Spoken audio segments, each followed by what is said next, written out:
ഒന്ന് പൂർവകാലം, രണ്ട് വർത്തമാനകാലം, മൂന്ന് ഭാവികാലം.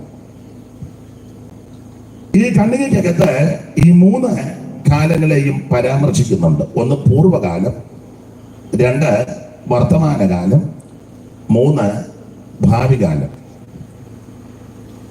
ആ മൂന്ന് പദങ്ങൾ ആ ഖണ്ഡികയിൽ എഴുതിയിട്ടില്ലെങ്കിലും അത് വായിച്ചു വരുമ്പോൾ ഈ മൂന്ന് കാലങ്ങളും ആ ഖണ്ഡികയ്ക്കകത്ത് അടങ്ങിയിട്ടുണ്ട്. ഇന്ന് രാത്രിയിൽ അതിനോട് ബന്ധപ്പെട്ട ചില കാര്യങ്ങൾ തിരുവചനത്തിന്റെ വെളിച്ചത്തിൽ നമുക്ക് ചിന്തിക്കാം. വേദപുസ്തകത്തിലെ 66 പുസ്തകത്തിലെ പുതിയ നിയമത്തിലെ പുസ്തകങ്ങളിൽ ഈടുറ്റ ലേഖനങ്ങൾ നമുക്കറിയാം 21 ലേഖനങ്ങളാണ്. ഈ വേദപുസ്തകം ഇതുപോലൊരു പുസ്തകം വേറെ ഇല്ല, ഉണ്ടായിട്ടുമില്ല, ഇനി ഉണ്ടാക്കത്തുമില്ല. അഥവാ ആരെങ്കിലും ഉണ്ടാക്കാൻ നോക്കിയാൽ ഒക്കുകയില്ല.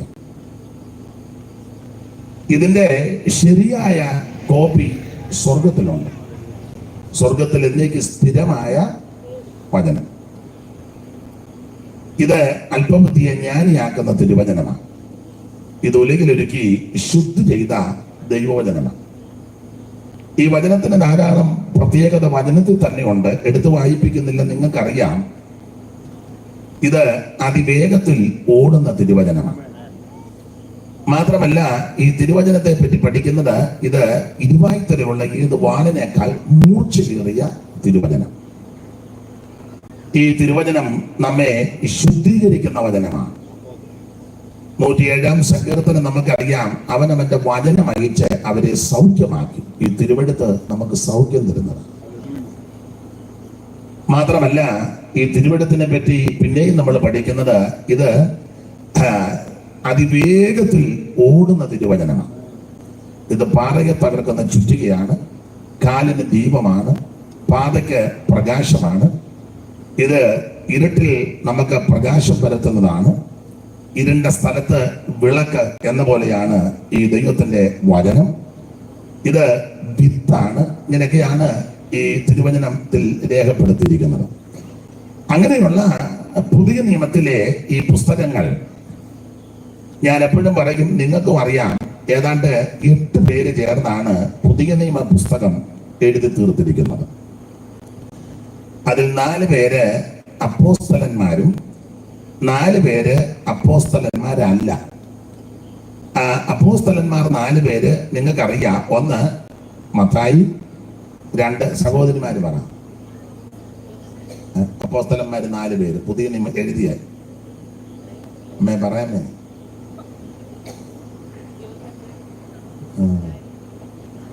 അമ്മ എന്തിക്കാ ഇനി ഞാൻ പറഞ്ഞിട്ട് ഇയാൾ പറഞ്ഞെനിക്ക് ഇല്ലെന്നാ അമ്മ എന്തിച്ചിരിക്കുന്നു. അപ്പോൾ പുതിയ നിയമത്തിലെ ഈ 27 പുസ്തകം 8 പേര് ചേർന്നാണ് എഴുതിയിരിക്കുന്നത്. അതിൽ 4 പേര് അപ്പോസ്തലന്മാർ, 4 പേര് അപ്പോസ്തലന്മാരല്ല. അപ്പോസ്തലന്മാര് 4 പേര്. അതാരൊക്കെയാ? മോളെ എവിടെ അടങ്ങി നിൽക്കുക. ഉറക്കെ പറ. PIP അംഗങ്ങൾ പറ.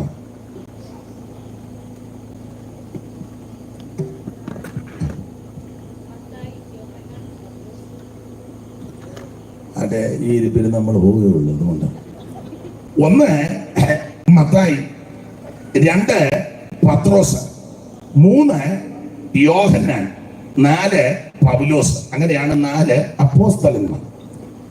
4 പേര് അപ്പോസ്തലന്മാരല്ല. അതിൽ 2 പേര് 2 അപ്പോസ്തലന്മാരുടെ കൂടെ ശുശ്രൂഷ ചെയ്തവരാ. 1 ലൂക്കോസ്, 2 മർക്കോസ്.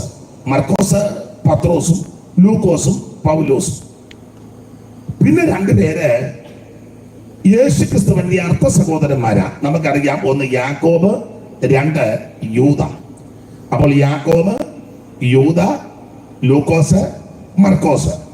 പിന്നെ അപ്പോസ്തലന്മാര് 4 പേര്: മത്തായി, യോഹന്നാൻ, പത്രോസ്, പൗലോസ്. ഇങ്ങനെ 8 പേര് മുഖാന്തരമാണ് ഈ പുതിയ നിയമ പുസ്തകം നമുക്ക് ലഭിച്ചിരിക്കുന്നത്. മൊത്തത്തിൽ വേദപുസ്തകം 40 പേര് എഴുത്തുകാർ ചേർന്നാണ് ഈ 66 പുസ്തകം ക്രമപ്പെടുത്തി നമുക്ക് ലഭിച്ചിരിക്കുന്നത്.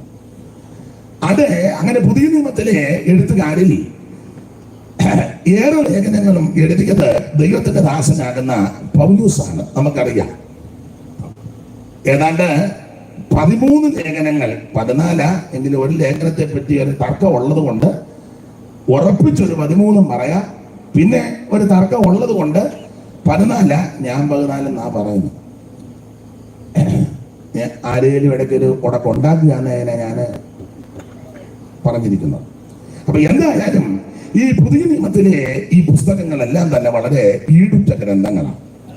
അതില് 21 ലേഖനങ്ങളിൽ 14 ലേഖനങ്ങളും പൗലോസിനാൽ എഴുതപ്പെട്ട ലേഖനമാണ്.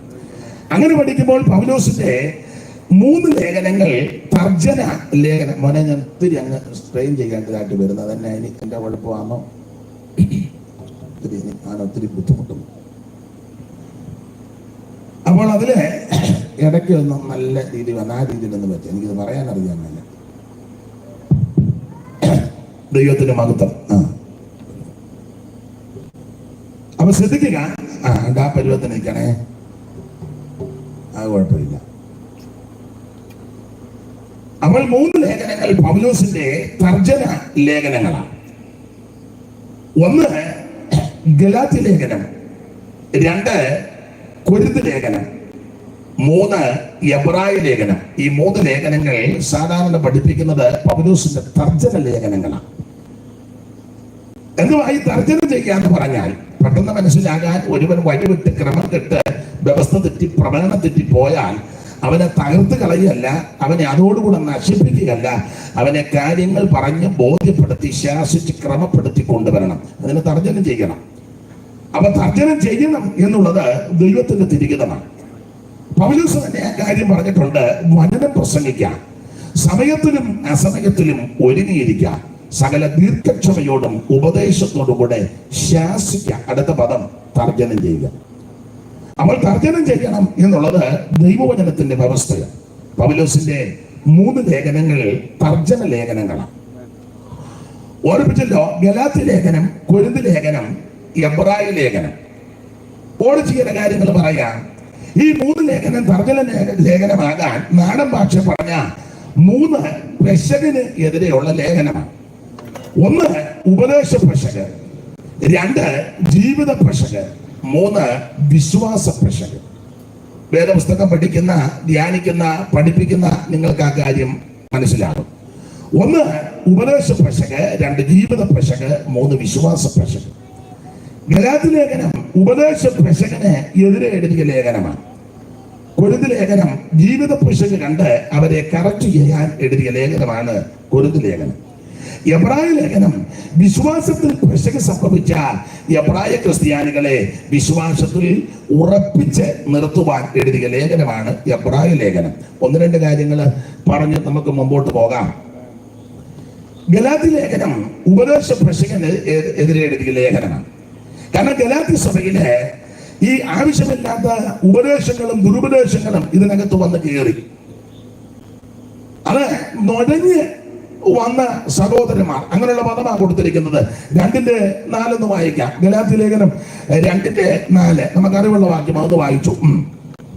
അതോ നുഴഞ്ഞു വന്ന കള്ള സഹോദരന്മാർ, അതോ നുഴഞ്ഞു വന്ന കള്ള സഹോദരന്മാർ നിമിത്തമായിരുന്നു. അവർ നമ്മെ അടിമപ്പെടുത്താതിരിക്കേണ്ടതിന് ക്രിസ്തുയേശുവിൽ നമുക്കുള്ള സ്വാതന്ത്ര്യം ഒറ്റുനോക്കുവാൻ നുഴഞ്ഞു വന്നിരിക്കുന്നു. അപ്പൊ നുഴഞ്ഞു വന്നിരിക്കുന്നു. ഇത് തന്നെ യൂദാ പറഞ്ഞിരിക്കുന്നത്. യൂദാ 3:4 കൂടെ ചേർത്ത് വായിച്ചു.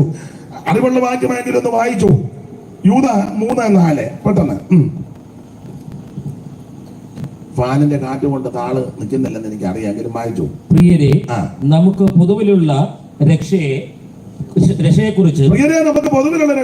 നിങ്ങൾക്ക് എഴുതുവാൻ സകല പ്രയത്നവും ചെയ്യുമെങ്കിൽ വിശുദ്ധന്മാർക്ക് ഒരിക്കലായി പരമേൽപ്പിച്ച വിശ്വാസത്തിന് വേണ്ടി പോരാടേണ്ടതിന് പ്രബോധിപ്പിച്ചെഴുതുവാൻ ആവശ്യമെന്ന് എനിക്ക് തോന്നി. നമ്മുടെ ദൈവത്തിന്റെ കൃപയെ ദുഷ്കാമവൃത്തിക്ക് ഹേതുവാക്കി ഏകനാഥന്റെ നമ്മുടെ രക്ഷിതാവുമാകുന്ന യേശുക്രിസ്തുവിനെ നിഷേധിക്കുന്ന അപക്വതരായ ചില മനുഷ്യർ നുഴഞ്ഞു വന്നിരിക്കുന്നു. അപ്പൊ അവിടെയും കൊടുത്തിരിക്കുന്നത് നുഴഞ്ഞു വന്നിരിക്കുന്നതാണ്.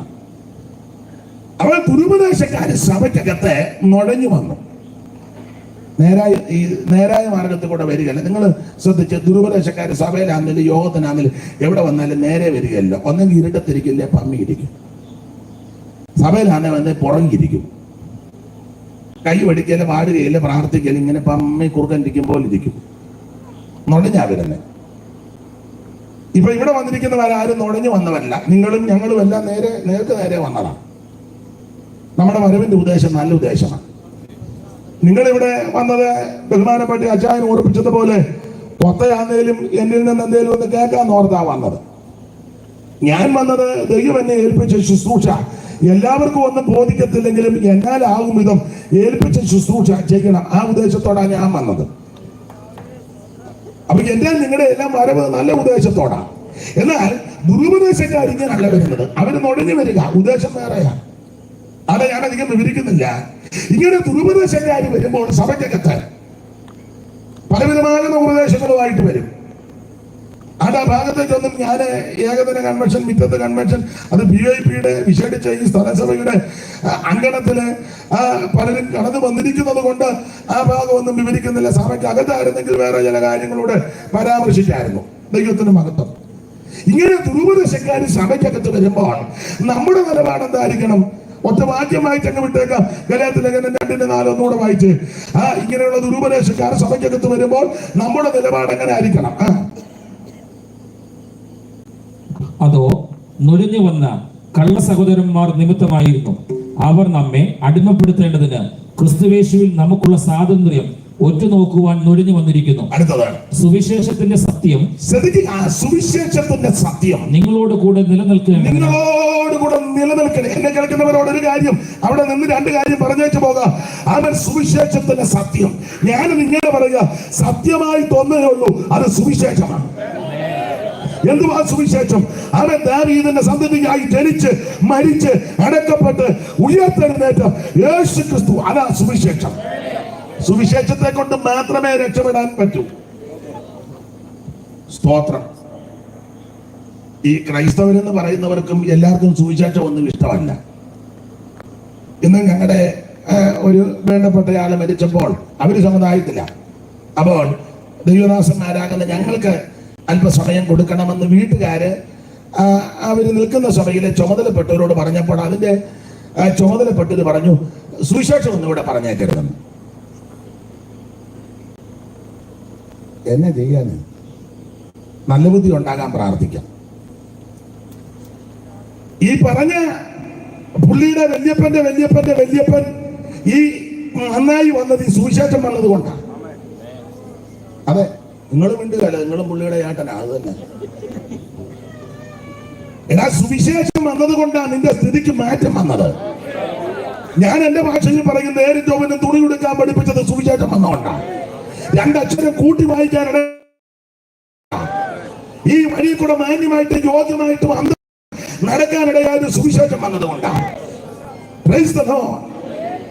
എന്റെ ഭാഷയിൽ പറയുക, ആൾക്കാരോട് മാന്യമായിട്ട് ഇടപെടാൻ പഠിച്ചത് സുവിശേഷം വന്നത് കൊണ്ടാണ്. ദൈവത്തിന് മഹത്വം. സുവിശേഷമാണ് അവൻ നമ്മെ രക്ഷപ്പെടുത്തുന്നത്. സുവിശേഷം ഒരു വിഭാഗക്കാരുടെ കുത്തകയല്ല, സകല മനുഷ്യർക്കും ആവശ്യമാണ് സുവിശേഷം. മറ്റൊരുത്തനും രക്ഷയില്ല.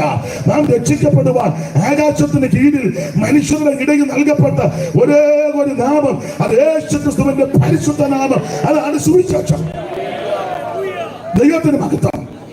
ചത്ത് അടിഞ്ഞ് മണ്ണോട് ചേർന്ന മാർഗമല്ല, ഇന്നും ഉയർത്ത് ജീവിക്കുന്ന മാർഗമാണ്. ദൈവത്തിന് മഹത്വം. സുവിശേഷം ഏത് വീട്ടിൽ വന്നിട്ടുണ്ടോ ആ വീടിന്റെ മുഖച്ചായ്ക്ക് മാറ്റം വന്നിട്ടുണ്ട്. സുവിശേഷം ഏത് വ്യക്തി ഏറ്റെടുത്തോ ആ വ്യക്തിയുടെ ജീവിതത്തിനും സ്വഭാവത്തിനും വ്യത്യാസം വന്നിട്ടുണ്ട്. സുവിശേഷം ഏത് ദേശത്ത് ഉയർത്തപ്പെടുമോ ദേശത്തിന്റെ മുഖച്ചായ മാറിയിട്ടുണ്ട്. സുവിശേഷം ഏത് രാജ്യത്തെത്തിയിട്ടുണ്ടോ ആ രാജ്യത്തിന്റെ മട്ടും ഭാവവും മാറിയിട്ടുണ്ട്. സുവിശേഷം കൊണ്ട് മാത്രമേ ഇതിന് സാധ്യമാകുകയുള്ളൂ. അതുകൊണ്ട് സുവിശേഷത്തിന്റെ സാക്ഷികളും വക്താക്കളുമായിരിക്കുന്ന പ്രിയപ്പെട്ടവരെ ഓർത്ത് ഇന്ന് രാത്രി ദൈവത്തെ മഹത്വപ്പെടുത്തുന്നു. ഞാനൊരു കാര്യം ദൈവമക്കളോട് പറയാ, ആരോടും പറയുവാൻ, എവിടെ വെച്ചും പറയുവാൻ, ഏത് സമയത്തും പറയാൻ കൊള്ളാമെന്ന് ഒന്നേ ഉള്ളൂ, അത് സുവിശേഷമാണ്. ഒത്തിരി ഒന്നും വിസ്തരിച്ചില്ലെങ്കിലും ഒറ്റ വാക്ക് പറഞ്ഞാൽ മതി, യേശു നിന്നെ രക്ഷിക്കും. യേശു ക്രിസ്തുവിൽ കൂടെ നിനക്ക് രക്ഷയുണ്ട്. യേശു നിന്നെ വിടിവിക്കും. ഇത് പറയുന്നതിന് ഹൈസ്കൂളിൽ പോയാൽ പറയുകയില്ല. ഹൈസ്കൂളിൽ പോകുന്ന എല്ലാവരുടെയും കാര്യമല്ല.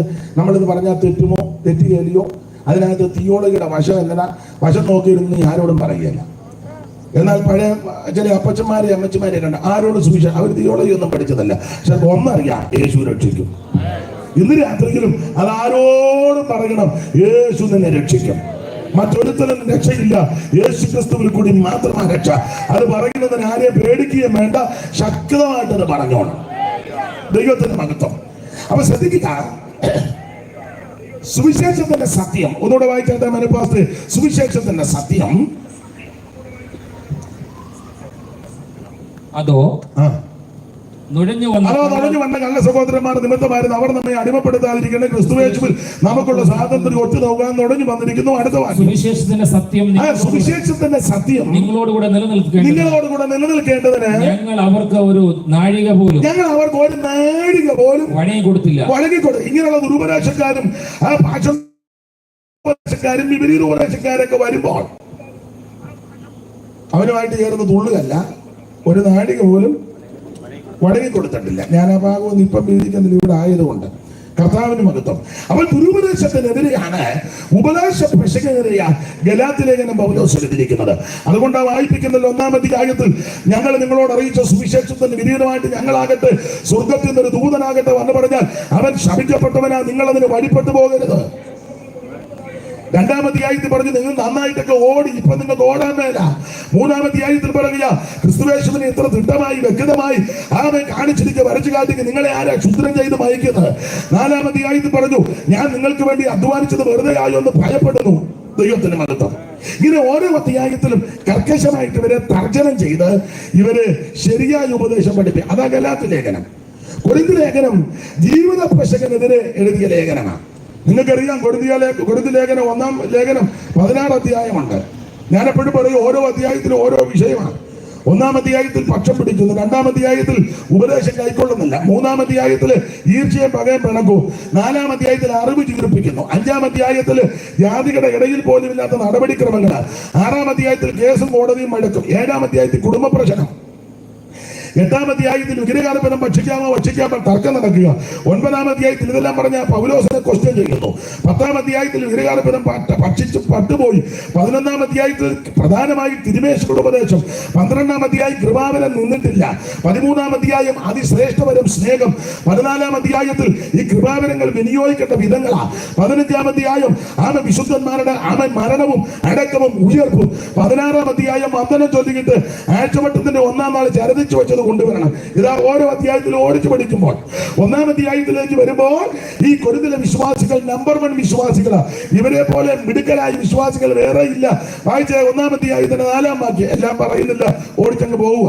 നിങ്ങൾക്ക് ക്രിസ്തുയേശുവിൽ നൽകപ്പെട്ട ദൈവകൃപ ഞാൻ എന്റെ ദൈവത്തിന് നിങ്ങളെ കുറിച്ച് സ്തോത്രം ചെയ്യുന്നു. അടുത്ത വാക്യം ക്രിസ്തുവിന്റെ സാക്ഷ്യം നിങ്ങളിൽ ഉറപ്പായിരിക്കുന്ന പോലെ അവന് നിങ്ങൾ വിജയിക്കാൻ സകല വചനത്തിലും പരിജ്ഞാനത്തിലും സമ്പന്നരായി തീർന്നു. ഇങ്ങനെ നിങ്ങൾ ഒരു കൃപാവരത്തിലും അവൻ നമ്പർ 1 സഭയാ കൊരിന്ത് സഭ.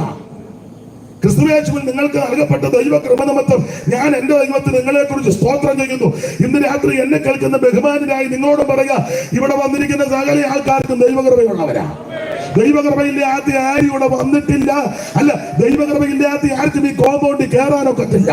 ഒന്നുകൂടെ പറഞ്ഞാൽ ദൈവകൃപയില്ലാത്ത ആർക്കും ഇത് ദൂരത്ത് നിന്ന് കേൾക്കാനും ഒക്കത്തില്ല. നീ അവൻ അകന്നോ മറഞ്ഞോ ദൂരെയാ നിൽക്കുന്നെങ്കിലും സ്നേഹിത, നിനക്ക് ദൈവകൃപയുണ്ട്. ഇന്ന് രാത്രി ഇവിടെ വന്നിരിക്കുന്ന അമ്മയ്ക്കും ദൈവകൃപയുണ്ട്.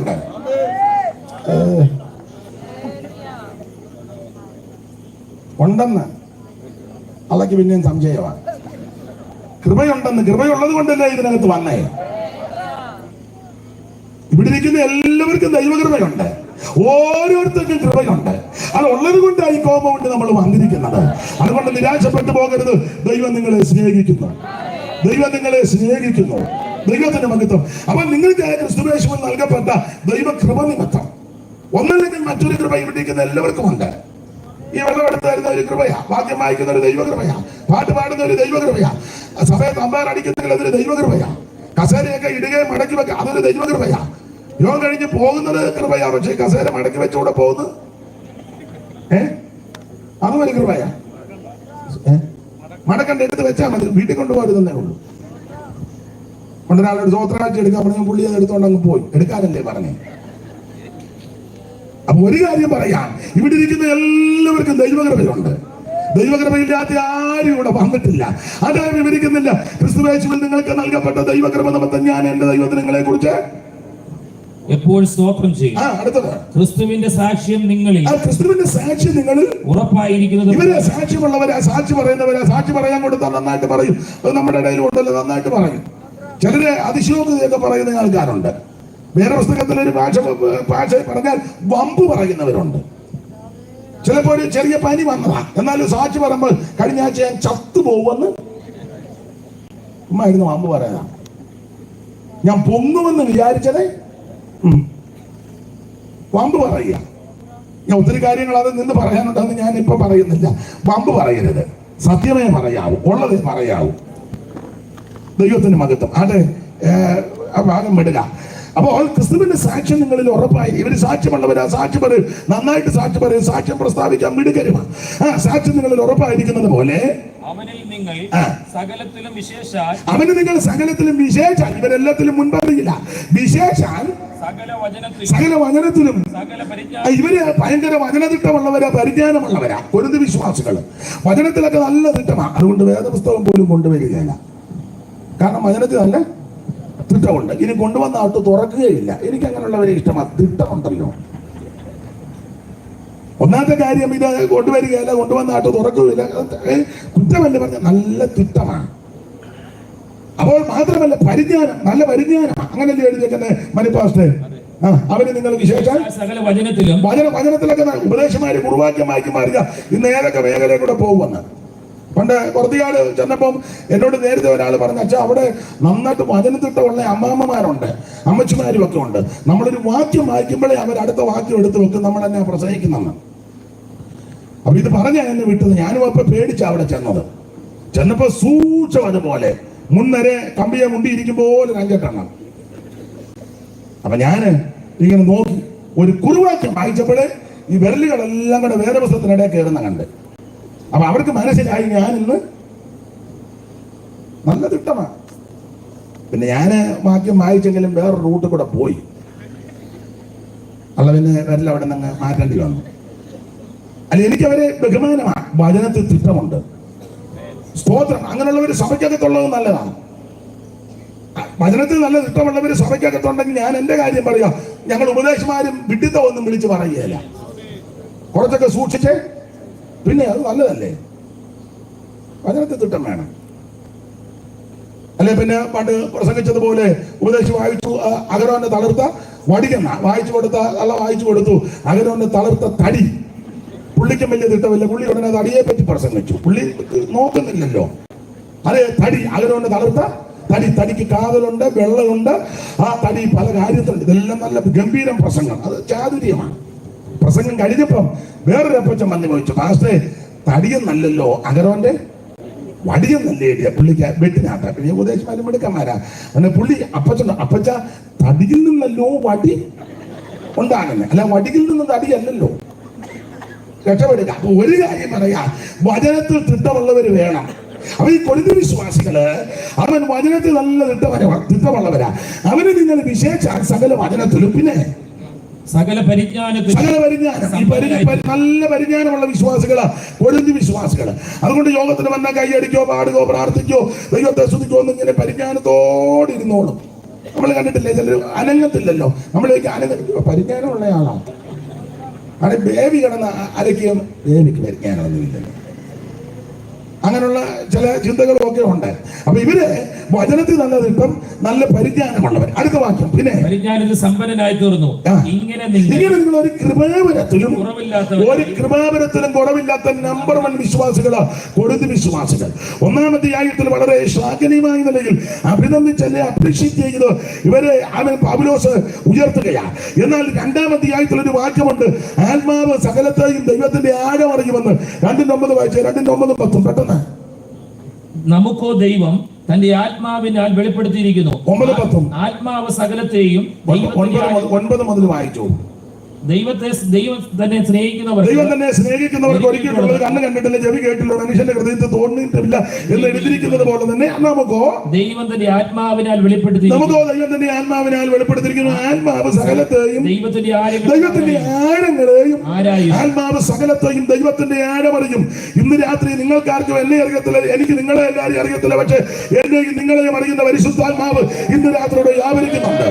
മനോവേദനയോടെ വന്നവർ ഇതിനകത്ത് കാണും, കടഭാരത്താൽ വലയുന്നവർ ഇതിനകത്ത് കാണും, രോഗപീഠകൾ വലയുന്നവർ ഇതിനകത്ത് കാണും, കുടുംബത്തിൽ പ്രശ്നമുള്ളവർ ഇതിനകത്ത് കാണും, ആത്മഹത്യക്കായി ഒരുങ്ങിയിരിക്കുന്നവർ ചിന്തിക്കുന്നവർ ചിലപ്പോൾ ഇതിനകത്ത് കാണും, കുടുംബത്തിൽ സ്വസ്ഥതയില്ലാതെ നാട് വിട്ട് വീട് വിട്ട് പോകാമെന്ന് ചിന്തിച്ച് അവശരായിട്ടിരിക്കുന്നവർ ഇതിനകത്ത് കാണും, ആരോടും പറയാത്ത തിങ്ങി വിങ്ങുന്ന വേദനയുമായി ഇന്ന് രാത്രി എന്നെ കേൾക്കുന്നവര് ഈ ഗ്രൗണ്ടിൽ വന്ന് കാണും. പക്ഷേ നിന്നെ നല്ലതുപോലെ അറിയുന്ന ഒരു ദൈവമുണ്ട്. അവൻ നിന്റെ ഹൃദയത്തിലെ ചിന്തകളും ഇച്ഛകളും നിലവുകളും അറിയുന്ന ഒരു ദൈവമുണ്ട്.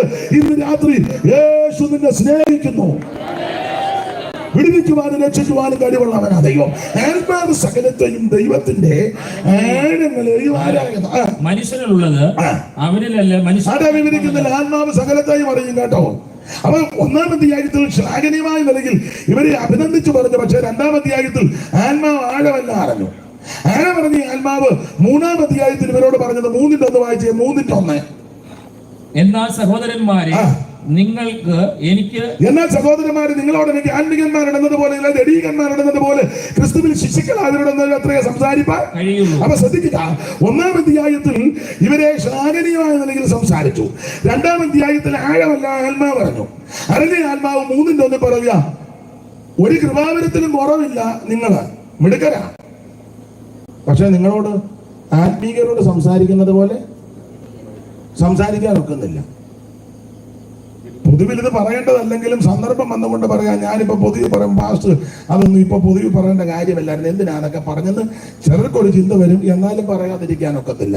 ചിലർ പ്രാർത്ഥിക്കുക, ആരാധിക്കുക, മറുഭാഷ പറയുകയും വെളിപ്പാടും ദർശനവും ഒക്കെ കാണുന്ന ആൾക്കാരുണ്ട്. എന്നാൽ അവരെ പറ്റി ചെല്ലു പറയും, പുള്ളിക്കാരി പ്രാർത്ഥിക്കുകയൊക്കെ ചെയ്യും, പക്ഷെ സംസാരിക്കുന്ന വളരെ അത് തന്നെ എവിടെ പറഞ്ഞു. അച്ചായൻ സഭയുടെ നെടുന്തൂണ, മിടുക്കനാ, ഭയങ്കര പ്രാർത്ഥനയാ, പക്ഷെ പുള്ളിയോട് സംസാരിക്കുന്ന വളരെ സൂക്ഷിച്ചു വേണം. അത് തന്നെ ഇവിടെയും പറഞ്ഞത്. അപ്പൊ ഇവിടെയോടെ ആത്മീയരോട് സംസാരിക്കുന്നത് പോലെ സംസാരിക്കാൻ പറ്റുന്നില്ല. അതിന്റെ കാരണം 3:3 നിങ്ങളുടെ ഇടയിൽ ഈർഷ്യയും പിണക്കവും നിങ്ങളുടെ ഇടയിൽ ഈർഷ്യയും പിണക്കവും ഇരിക്കുക. നിങ്ങൾ ജഡീകന്മാർ. അപ്പൊ ശ്രദ്ധിക്കുക, നിങ്ങളുടെ ഇടയിൽ ഈർഷ്യയും പിണക്കവും ഞാൻ വിവരിക്കുന്നില്ല ഒന്നും. ഒന്നാം അധ്യായത്തിൽ കൃപാവരമെല്ലാം ഉണ്ട്, പക്ഷെ രണ്ടാം അധ്യായത്തിൽ ആത്മാവ് ആഴമല്ല അറിഞ്ഞു. അറിഞ്ഞേച്ച് പറഞ്ഞു നിങ്ങളോട് ആത്മീയരോട് സംസാരിക്കുന്ന പോലെ സംസാരിക്കാൻ പറ്റുന്നില്ല. കാരണം നിങ്ങളുടെ ഇടയിൽ ഈർഷ്യയും പിണക്കവും ഇരിക്കുന്നു. 4-ാം അധ്യായത്തിൽ വരുമ്പോൾ അറിവ് ചീർപ്പിക്കുന്നു. ഏതാണ്ടൊക്കെ അറിയാന്നുള്ള ചിന്ത അത് നമുക്കൊക്കെ പലർക്കും ഉണ്ട്. അങ്ങനെ എന്നെ പോലെ അറിവുള്ള ആളിപ്പോ ഇല്ല, എനിക്കാണ് ഉള്ളതിരിപ്പം നല്ല അറിവ്, ഞാനാണ് മിടുക്കൻ, ഇതൊക്കെ നമുക്ക് അങ്ങനെ ചിന്തകൾ ഉണ്ടാകും. എന്നാൽ എൻ്റെ അനുഭവത്തിൽ ഞാൻ എപ്പോഴും പറയും, നിങ്ങൾക്കും അറിയാം, ഈ വേദപുസ്തകം പഠിക്കുന്നതോറും ഒരു കാര്യം എനിക്ക് ബോധ്യപ്പെട്ടു, ഒന്നും അറിയത്തില്ലെന്നുള്ളത്. ഇത് കേൾക്കും തോറും പഠിക്കും തോറും വേറൊരു കാര്യവും കൂടെ എൻ്റെ ജീവിതത്തിലുണ്ട്, കർത്താവിനോട് സ്നേഹം വർദ്ധിക്കുക എന്ന് പറഞ്ഞാൽ ഇതിനൊന്നും യോഗ്യരല്ലാതിരുന്ന, യാതൊരു അർഹതയില്ലാതിരുന്ന എനിക്ക് നിങ്ങൾക്കും ഇത് കേൾക്കുവാനും പഠിക്കുവാനും അറിയുവാനും ഇത് വരുവാനും ഒക്കെ ദൈവം ഭാഗ്യം തന്നല്ലോ. അതോർത്ത് ദൈവത്തിന് മഹത്വം കരയറ്റണം. അപ്പൊ ഈ കൊരിന്ത് ലേഖനം ഇത് തർജ്ജമ ലേഖനമാകാൻ കാരണം ജീവിത പ്രശ്നത്തിനെതിരെയുള്ള ലേഖനമാണ്. ഞാനതൊന്നും വിവരിക്കുന്നില്ല. ഗലാത്യ ലേഖനം ഉപദേശ പ്രശ്നം, കൊരിന്ത് ലേഖനം ജീവിത പ്രശ്നം.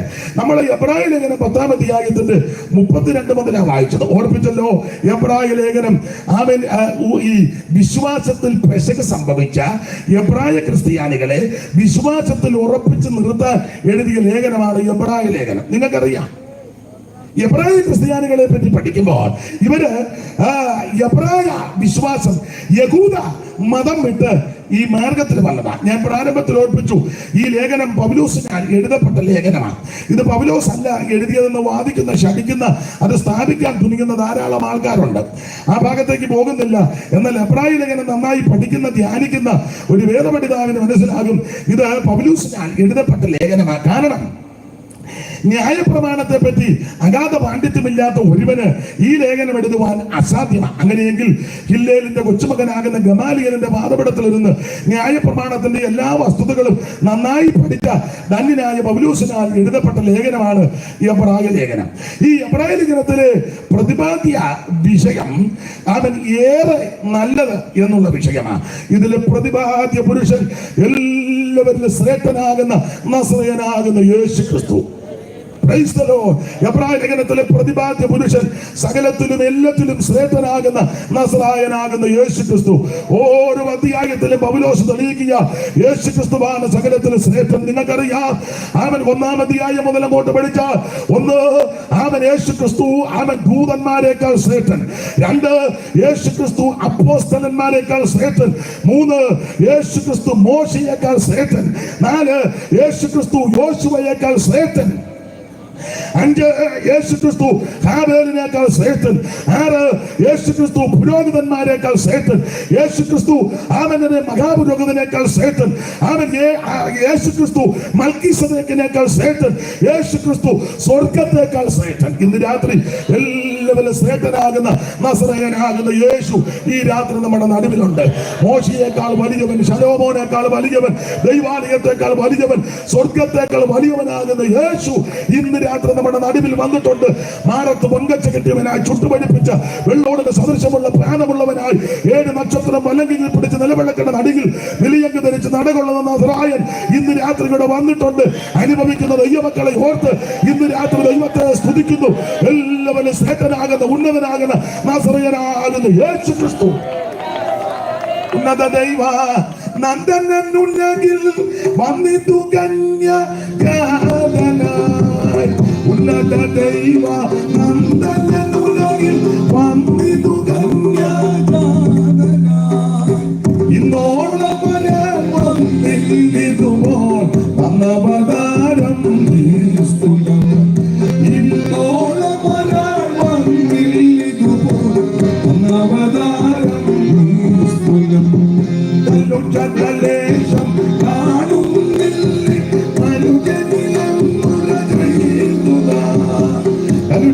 ലേശം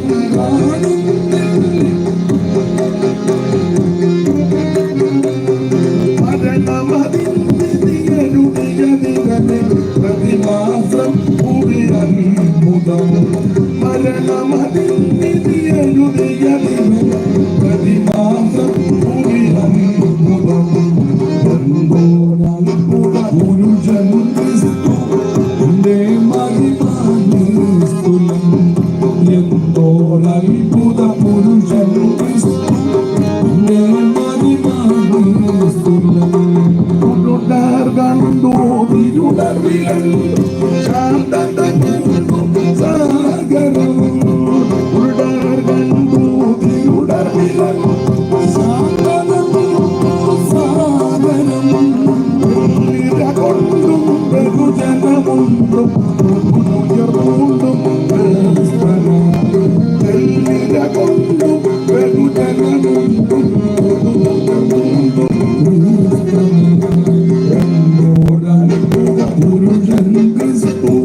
കർത്താവിന്റെ മഹത്വം കരയറ്റാം.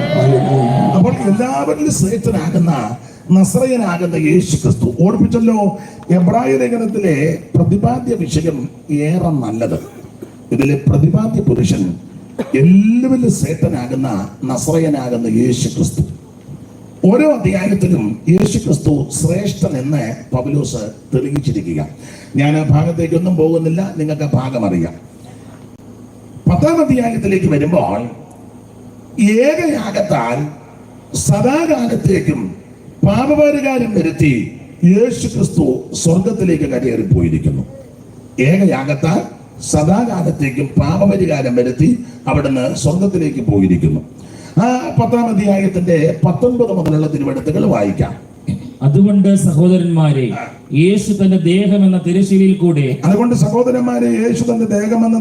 കൂടെ നമുക്ക് പ്രതിഷ്ഠിച്ച ജീവനുള്ള പുതുവഴിയായി തന്റെ രക്തത്താൽ വിശുദ്ധ മന്ദിരത്തിലേക്കുള്ള പ്രവേശനത്തിന് ധൈര്യവും ദൈവാലയത്തിന്മേൽ ഒരു മഹാപുരോഹിതന് നമുക്കുള്ളത് കൊണ്ട് നാം ദുർമനസാക്ഷി നീങ്ങമാറ് ഹൃദയങ്ങളിൽ തളിക്കപ്പെട്ടവരും ശുദ്ധവെള്ളത്താൽ ശരീരം കഴുകപ്പെട്ടവരുമായി വിശ്വാസത്തിന്റെ പൂർണ്ണ നിശ്ചയം കൊണ്ട് പരമാർത്ഥ ഹൃദയത്തോടെ അടുത്തു വരണം. അപ്പോൾ ഈ 10-ാം അധ്യായത്തിന്റെ 19 മുതൽ താഴോട്ട് പഠിക്കുമ്പോൾ ഒരാഹ്വാനത്തോട് പറയുക, നിങ്ങള് അടുത്ത് വരാൻ പറഞ്ഞു. അടുത്ത് വാ. ഈ അടുത്ത് വാ എന്ന് വിളിക്കണമെങ്കിൽ ഇവരിപ്പോ എവിടെ ഇരിക്കുക?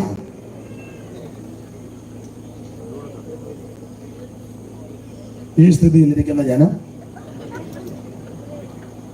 അപ്പൊ ഇവരെ വിളിക്കുക, അടുത്ത് വരാൻ പറഞ്ഞു.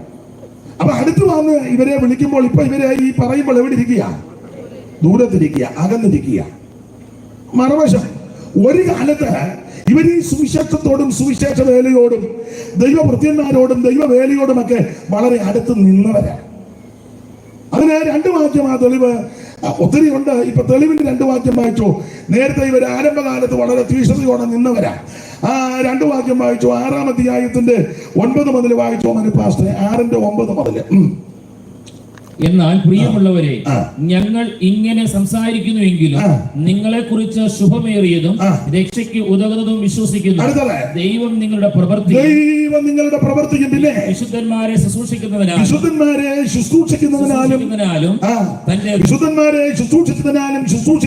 തന്റെ നാമത്തോട് കാണിച്ച സ്നേഹം മറന്നു കളയുവാൻ അവൻ അനീതിയുള്ള ഇവർ ആരംഭകാലത്ത് ദൈവദാസന്മാരെയും ദൈവമക്കളെയും ദൈവവേലയും നന്നായി ബഹുമാനിച്ച് ശുശ്രൂഷിച്ചവരാണ്. ആരംഭകാലത്തുള്ള വിശ്വാസികളെല്ലാം അങ്ങനെ വീട്ടിലെ കാര്യങ്ങൾ ഇട്ടേച്ചായിരിക്കും സഭയുടെ ദൈവമക്കളുടെ കാര്യങ്ങൾക്ക് വേണ്ടി വിനിയോഗിക്കുന്നത്. പക്ഷെ അവർക്ക് ആർക്കും ഒരു ദോഷം വന്നിട്ടില്ല. പിന്നെ ഇങ്ങനെ ഞാൻ പറയും, നല്ല മനസ്സോടാ ചെയ്തെങ്കിൽ ഒരു ദോഷവും വരികയില്ല. അന്നും ഗുരുക്കൊപ്പിച്ചാണെങ്കിൽ പിന്നെയും കടന്നു കുരുങ്ങും. നല്ല മനസ്സോടാണെങ്കിൽ ഒരു കുഴപ്പം വന്നിട്ടില്ല, വരികയില്ല. അപ്പോൾ ആരംഭകാലത്ത് വിശുദ്ധന്മാരെ ശുശ്രൂഷിക്കുന്നതിനാലും തീഷ്ണതയോടെ നിന്നവരാണ്. മാത്രമല്ല, ഇപ്പം വായിച്ച 10-ാം അധ്യായത്തിന്റെ 32 ഒന്നുകൂടെ വായിച്ച ആരംഭകാലം എങ്ങനെ ആയിരുന്നു? എന്നാൽ നിങ്ങൾ പ്രകാശനം ലഭിച്ച ശേഷം, എന്നാൽ നിങ്ങൾക്ക് പ്രകാശനം ലഭിച്ചെന്ന് പറഞ്ഞാൽ സത്യവെളിച്ചമാകുന്ന സാക്ഷാൽ ദിവ്യ വെളിച്ചമാകുന്ന യേശു ക്രിസ്തുവിനെ രക്ഷിതാവായി സ്വീകരിച്ചെന്നാണ് അതിന്റെ അർത്ഥം. ഹൃദയത്തിന്റെ ഇരുള് മാറി, അവൻ ഭീതികൾ മാറി, ചിത്തപ്രമം മാറി, മനോഭീതി മാറി, സകല കെടുതികൾ മാറി. കാരണം യേശു ഉള്ളത്തിൽ വന്നു.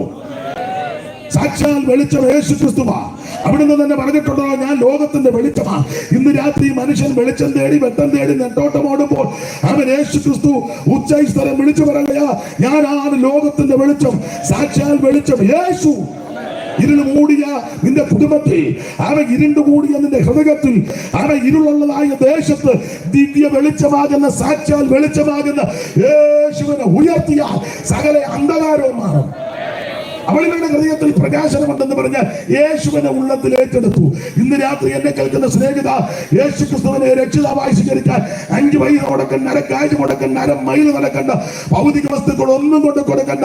തേങ്ങ കൊടുക്കണ്ട, മാങ്ങ കൊടുക്കണ്ട, ചക്ക കൊടുക്കണ്ട, മാങ്ങ കൊടുക്കണ്ട, ഏത്തക്കല കൊടുക്കണ്ട, നെല്ല് വേണ്ട, അരി വേണ്ട, പൊരി വേണ്ട, അവൻ സ്വന്തം പൈസ വേണ്ട, വസ്തു വേണ്ട, ഒന്നും കൊടുക്കണ്ട. പൂവൻകോഴി വേണ്ട, പടക്കോഴി വേണ്ട, ആട് വേണ്ട, കന്നാലി വേണ്ട, ഒരു ഭൗതിക വസ്തുക്കളും കൊടുക്കണ്ട. എന്റെ ഭാഷ പറഞ്ഞ കയ്യും പൊക്കണ്ട, ഇരിക്കുന്ന ഇടത്തിരുന്ന് നീ ഒന്ന് പ്രാർത്ഥിച്ചാ മതി. യേശുവേ, ഞാനൊരു പാപിയാ.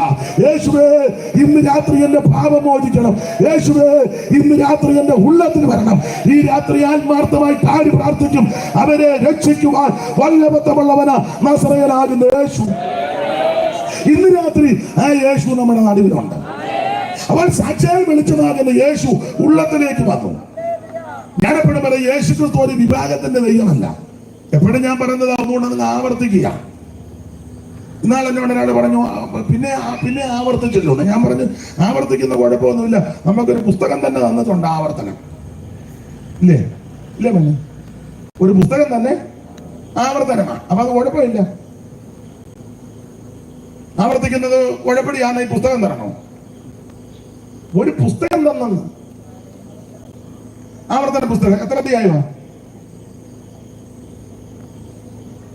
എത്ര അധ്യായം?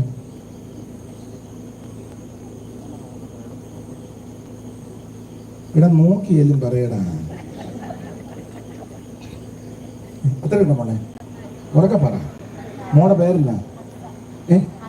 അക്ഷ പറഞ്ഞു 34. മോശമാ തൊണ്ണൂറ് തുറന്ന് നോക്കി. അത് തന്നെ ഞാൻ നോക്കി. ഞാൻ 2 തുറന്ന് നോക്കില്ല. നോക്കിയങ്ങ് അടക്കുകയും ചെയ്തു. അത് കറക്റ്റാ പറഞ്ഞു. അപ്പൊ ഈ 34 അധ്യായമുള്ള ആവർത്തന പുസ്തകം, ആവർത്തനം കുഴപ്പമല്ല. കുഴപ്പമാണ് ഒരു പുസ്തകം തരുമോ? എന്തുവാ ഈ ആവർത്തനം? ആവർത്തന പുസ്തകത്തിന്റെ വിശേഷത ഞാൻ പറയാം. നീ ഒന്നുകൂടി ഇത് ഓർക്കണം. അതിനെ ആവർത്തനം ഓർക്കണം. എന്തോ ഓർക്കണം? ദൈവം ചെയ്ത ഉപകാരങ്ങളും ദൈവം ചെയ്ത നന്മകളും ദൈവം തന്നെ നടത്തിയ വിധം ഒന്നും മറക്കരുതെന്ന് ഞാൻ ആ ഭാഗത്തേക്ക് പിന്നെ വരുന്നുണ്ട്. ദൈവത്തിന് മഹത്വം ഒന്നും മറക്കരുത്. ഓർത്തോർത്ത് ദൈവത്തിന് സ്തോത്രം ചെയ്യണം. അപ്പൊ ആവർത്തനം കുഴപ്പമല്ല. അതിലെ പൗലോസ് പറഞ്ഞ ഫിലിപ്പിയ ലേഖനം 3:1 വായിച്ച് ആവർത്തനം കുഴപ്പമില്ല. അതുകൊണ്ട് അവിടെ അങ്ങനെ എഴുതിയിരിക്കുന്നത് ഫിലിപ്പിയ ലേഖനം 3-ാം അധ്യായത്തിന്റെ 1-ാം വാക്യം വായിച്ച് പൗലോസ് എന്തോ പറഞ്ഞേക്കുന്നത് വായിച്ച്. ഒടുവിൽ എന്റെ സഹോദരന്മാരെ കർത്താവിൽ സന്തോഷിപ്പിൻ. അതേ കാര്യം നിങ്ങൾക്ക് പിന്നെയും എഴുതുന്നത്. അത് ആവർത്തനമാണ്. ഒടുവിൽ എന്റെ സഹോദരന്മാരെ കർത്താവിൽ ഈ ഇരിപ്പിരിക്കാതെ സന്തോഷിക്കേ.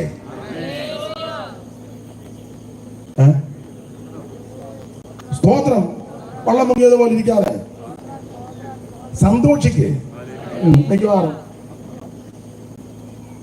നമ്മുടെ സന്തോഷത്തിന്റെ വിശേഷം എന്നാണെന്നറിയാമോ?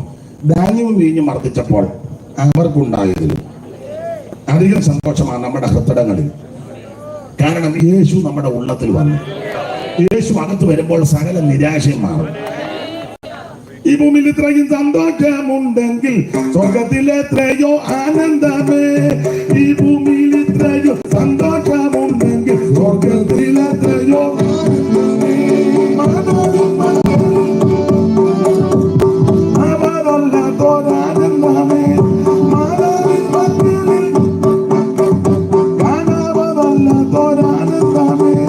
ഈ ഭൂമിയിൽ ഇത്രയും സന്തോഷമുണ്ടെങ്കിൽ ഈ ഭൂമിയിൽ സന്തോഷിക്കാൻ മതി ദൈവമക്കൾക്കാണ്. അപ്പൊ സന്തോഷിപ്പിനെന്ന് പിന്നെയും നിങ്ങളോട് പറയാം ആവർത്തനം. അപ്പൊ അതുകൊണ്ട് ഒരു കാര്യം പറയാ, ദൈവം ചെയ്ത ഉപകാരങ്ങളൊന്നും മറക്കരുത്. ഓർത്ത് ദൈവത്തിന് സ്തോത്രം ചെയ്യണം. ദൈവത്തിന് മഹത്വം ഉണ്ടാകട്ടെ. അപ്പോൾ ഇവർ ആരംഭകാലത്ത് വളരെ തീഷ്ണതയോടെ നിന്നു. അല്ല, ഒന്ന് വിശുദ്ധന്മാരെ ശുശ്രൂഷിക്കുന്നതിനാലും തന്റെ നാമത്തോട് കാണിച്ച സ്നേഹം. പഴയ ബന്ധുക്കോസുകാരൊക്കെ പറഞ്ഞ് ഞാൻ കേട്ടുണ്ട്, 2 കോഴി മുട്ടയിട്ടാ കൊച്ചുങ്ങൾക്ക് കൊടുക്കുകയല്ല, ഉപദേശമാർക്ക് കൊടുക്കും. കടിഞ്ഞൂക്കോഴിയുടെ മുട്ട എന്ത് വേണ്ട ഉണ്ടമ്മേ? അമ്മയെ കടിഞ്ഞൂക്കോഴിയുടെ മുട്ട എന്തും വേണ്ട കാണുമെന്ന് പുറകെ പറയാമേ.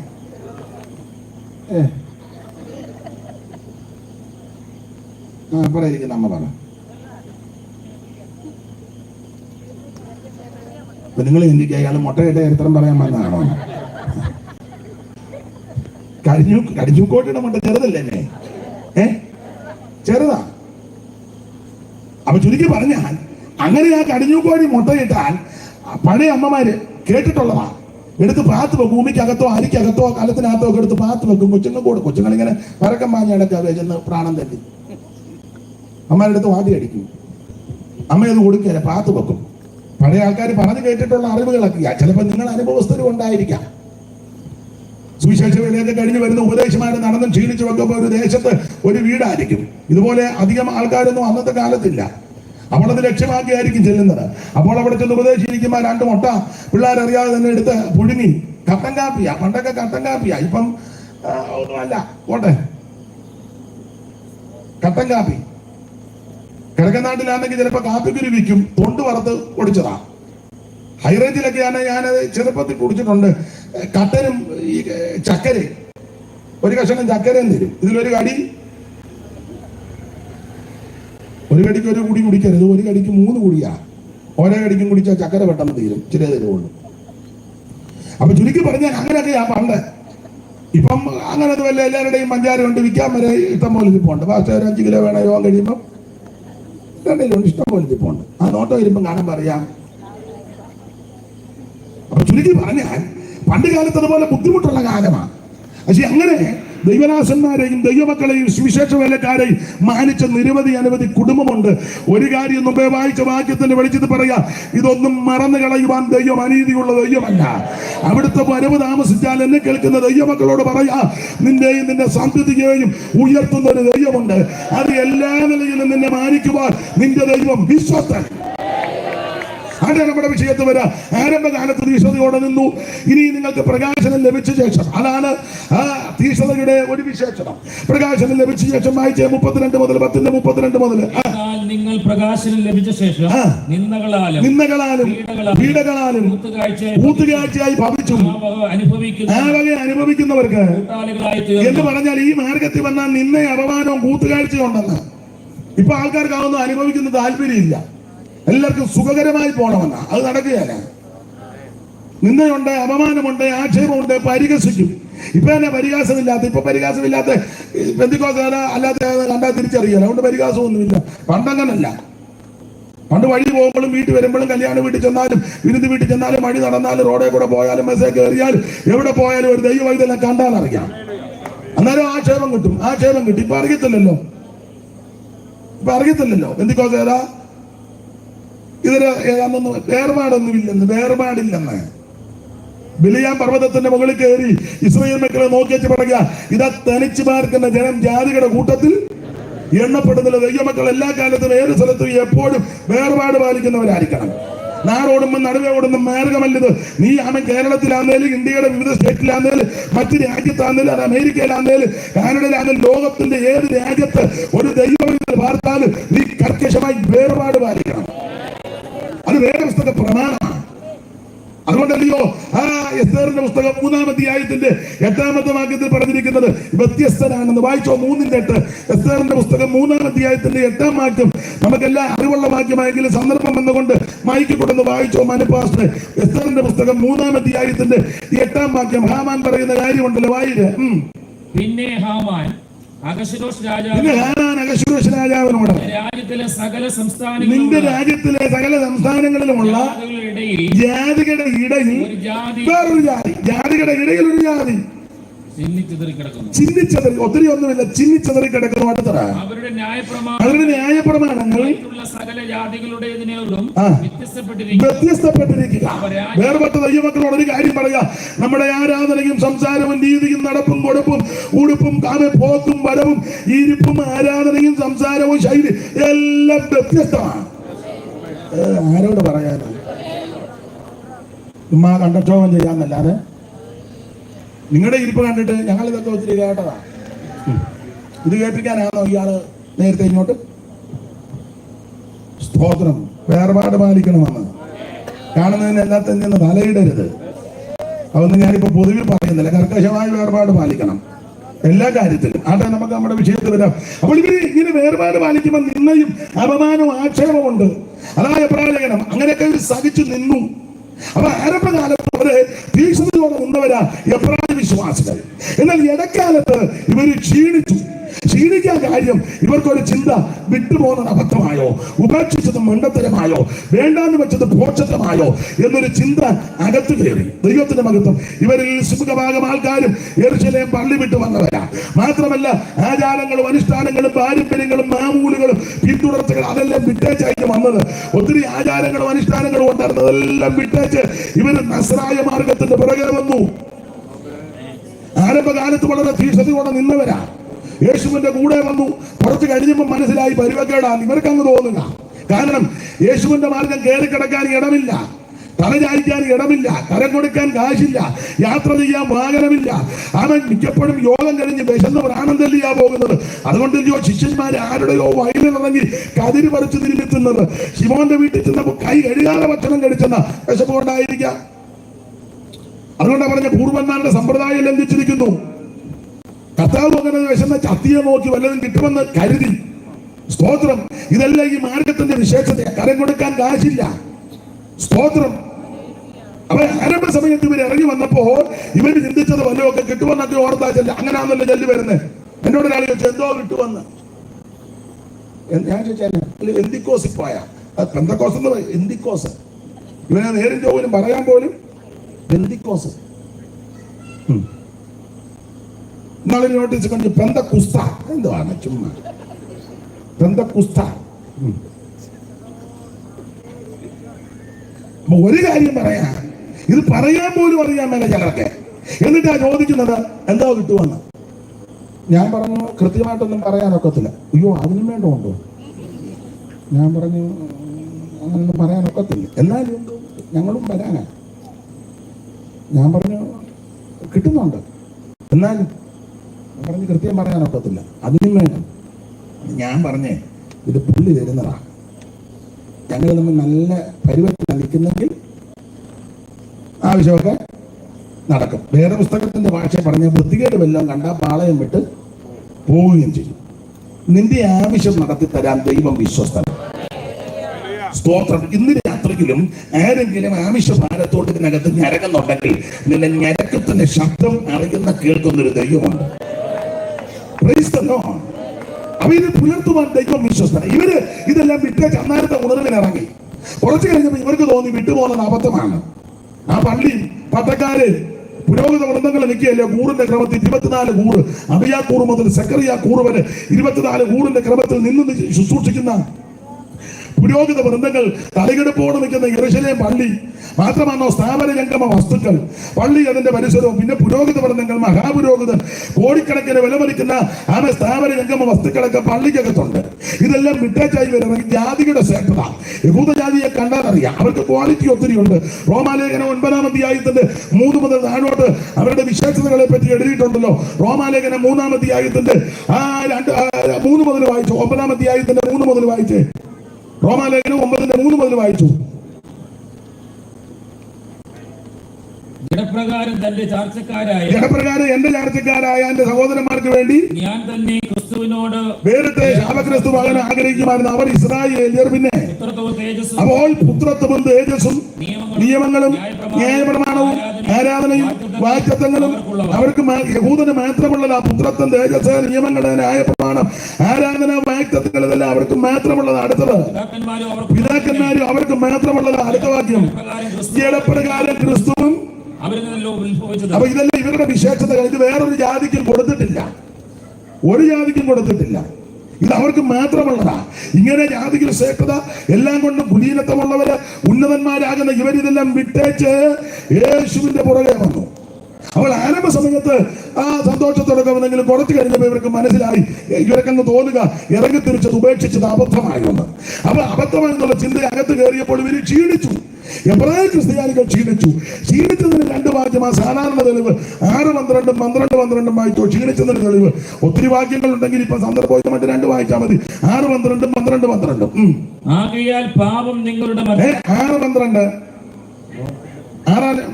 എബ്രായ ലേഖനം. അവിടെ എബ്രായ ലേഖനം ഇല്ലയോ നമ്മുടെ വിഷയം? അങ്ങോട്ട് മൈക്ക് കൊടുത്തു. അങ്ങനെ നിങ്ങൾ മന്ദതയുള്ളവരാകാതെ അങ്ങനെ നിങ്ങൾ മന്ദതയുള്ളവരാകാതെ. അപ്പൊ മന്ദത ക്ഷീണിച്ചെന്നുള്ളതാ. വിശ്വാസത്താലും മന്ദതയെല്ലാം നീക്കുക. നീ നടിയാരിൽ തന്നാരുൾ നല്ലുണർജകേ വന്നീടും ഓരോ നിദ്ര മയക്കമീവ ഒന്നാകെ നീകിയെന്നിൽ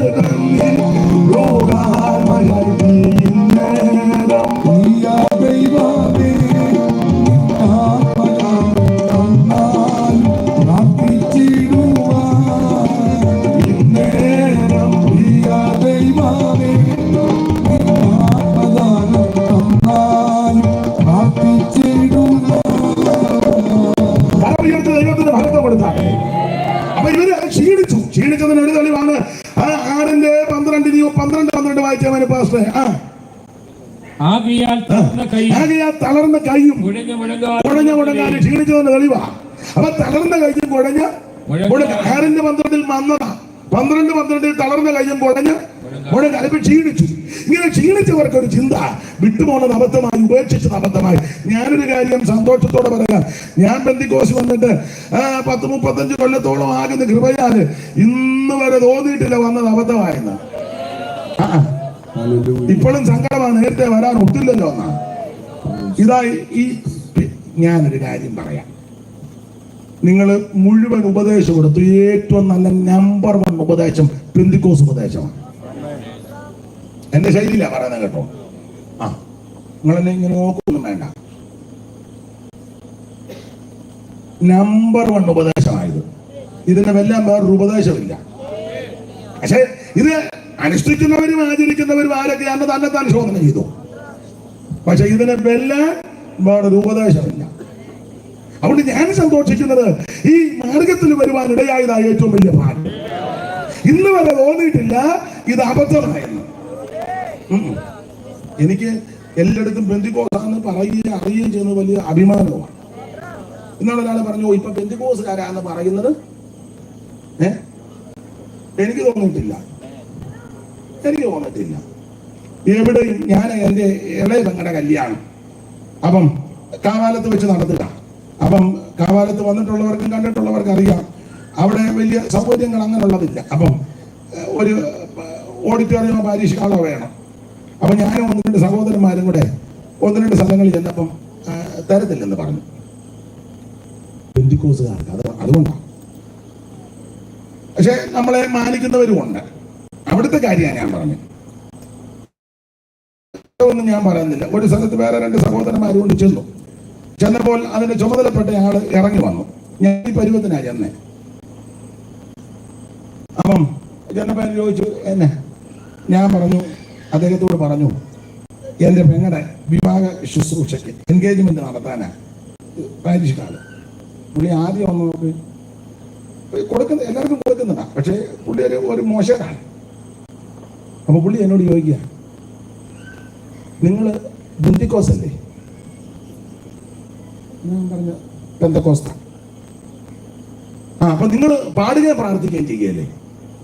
അപ്പൊ എനിക്ക് മനസ്സിലായി തരാതിരിക്കാനാ. ഞാൻ പറഞ്ഞു, പാടുകയും ചെയ്യും, പ്രാർത്ഥിക്കുകയും ചെയ്യും, കൈവടിച്ച് പാടും, ഞങ്ങൾ പ്രസംഗിക്കുകയും ചെയ്യും. എന്നാ നിങ്ങൾക്ക് തരികയല്ല. എന്നാ വേണ്ടെന്ന് പറഞ്ഞു. അല്ല, അങ്ങനെയുള്ളവരും ഉണ്ട്. എന്നാൽ നല്ല മനുഷ്യരുമുണ്ട്, നല്ല ആൾക്കാരുമുണ്ട്. അല്ല, എല്ലായിടത്തും ഉണ്ടല്ലോ ഓരോ ഇടലകള്. എല്ലായിടത്തും ഉണ്ട്, നല്ല മനുഷ്യരുമുണ്ട്. എല്ലാ വിഭാഗത്തിലും നല്ല ആൾക്കാരുണ്ട്, ഇല്ലേ? ഉണ്ട്. നിങ്ങൾ തെറ്റിദ്ധരിക്കേണ്ട. എനിക്ക് ചില ഹൈന്ദവരായ ചിലരെ അറിയാം. ഈ പേരൊന്നും ഞാൻ പറയുന്നില്ല. ചില ക്ഷേത്രത്തിലെ ശാന്തിക്കാര് പൂജാരിമാരെ പരിചയമുണ്ട്. ചിലക്ക് എന്നെ വലിയ കാര്യമാണ്. അപ്പൊ ഞങ്ങളുടെ അവിടുത്തെ ക്ഷേത്രത്തിൽ ഒരു ശാന്തിക്കാർ നല്ല മനുഷ്യനായിരുന്നു. എന്തോ സൗമ്യമായിട്ടാണ് സംസാരിക്കുന്നത് അറിയാമോ? നമ്മൾ വാസുദേവൻ ശാന്തി. അപ്പൊ അദ്ദേഹം ആ പൂജയൊക്കെ കഴിഞ്ഞ് അദ്ദേഹത്തിന്റെ വീട് വെളിയനാടാണ്. അപ്പൊ ഇപ്പോഴും കൊടുക്കുന്നു. അദ്ദേഹം വളരെ വിനയവും ശാന്തതയും സൗമ്യമായിട്ടാണ് സംസാരിക്കുന്നത്. അപ്പം നമ്മൾ ചോദിക്കുക, തിരുമേനിയോടും ഞാൻ വീട് വരും. വളരെ വിനയം. അത് അഭിനയമല്ല കേട്ടോ, വിനയമാണ്. നമ്മള് വിനയമൊന്നുമില്ല, അഭിനയമാണ്. ചില നമ്മളെ കാണുമ്പോ നമ്മളവർക്ക് ഇവൻ വലിയ വിഷവുമാണ്. ചുമ്മാ അഭിനയം കണ്ടില്ലേ? അവൻ അങ്ങോട്ട് മാറി ഗാർഗിലിൽ ഇട്ടതിനും വലുതായിരുന്നത്. ആ മനുഷ്യൻ അഭിനയമല്ല, വിനയം. എനിക്ക് അദ്ദേഹത്തെ വലിയ ബഹുമാനമാണ്. നമ്മൾ ഞാൻ എന്നെ കൂടെ പ്രതിയാക്കി പറയാം. നമ്മുടെ ചില ആൾക്കാരോട് സംസാരിച്ച് എല്ലാരും അല്ല, ചിലര് എവിടാ വീട്, ഏത് സഭയാണ്, ഞങ്ങളുടെ സെന്ററാണോ? എല്ലാവരുടെയും കാര്യമല്ല. ഒരു മയമില്ലല്ലോ അതിന്റെ കാര്യം ഞാനും പറയാം. ഉള്ള മൂരി ഇറച്ചി ഏട്ടക്കൂരിയും വെട്ടി അറിഞ്ഞ് ഈ രക്തത്തോടു കൂടി മാംസം തിന്നരുത്, രക്തത്തിൽ ജീവനുണ്ടെന്ന്. ഈ മാസയോധത്തിനുള്ള യോധനെല്ലാം മൂരിയെ അറത്ത് ഇത് നന്നായിട്ടൊന്നും കഴുകുന്നില്ലെന്ന്. ചുമ്മാ വലിയ അണ്ടാവിനകത്തോട്ട് ഇതെല്ലാം കൂടി ഇട്ടിച്ച് ബാന്ന് വെച്ചാലൊന്നും ഇതിന്റെ രക്തം പോവുകയല്ല. കൈയിട്ട് കറക്കിയാൽ എങ്ങനെയാണുള്ള രക്തം പോകുന്നത്? ഇത് എന്റെ ഭാഷയിൽ പറഞ്ഞ ഒരു 10-15 ആവർത്തിയെങ്കിലും നന്നായിട്ട് ഞെരടി. എന്നാലും പിന്നെ ജീവൻ രക്തത്തിലാ. കാളയുടെ ജീവൻ ഈ രക്തത്തിലാ, അത് നമ്മൾ കളയുന്നില്ല. ഏതയുടെ ജീവൻ അതിന്റെ രക്തത്തിലാ, കളയുന്നില്ല. ഇത് മുഴുവൻ അറിഞ്ഞ് പിടിച്ച് അതല്ലേ ഒരു കമ്മിറ്റി കുടിക്കുക. ഉടനെ മൂരി ഇളകുമ്പോഴല്ലേ ഇളകുന്നേ? നിങ്ങൾ ശ്രദ്ധിച്ചിട്ടുണ്ടോ? പോത്താണെങ്കിൽ ഇവൻ കുത്തും സൂച. അയ്യോ, പോത്തിന് ഏത്തക്കാ കണ്ട വളരെ ഒരു ആള് പറഞ്ഞപ്പോൾ എരുമയുടെ പൃഷ്ഠഭാഗത്ത് അമരകോശം വായിച്ചാവല്ലോ. അമരകോശം വലിയ കട്ടിയുള്ളതാ, അത് പായിക്കുന്ന സ്ഥലമാണ്.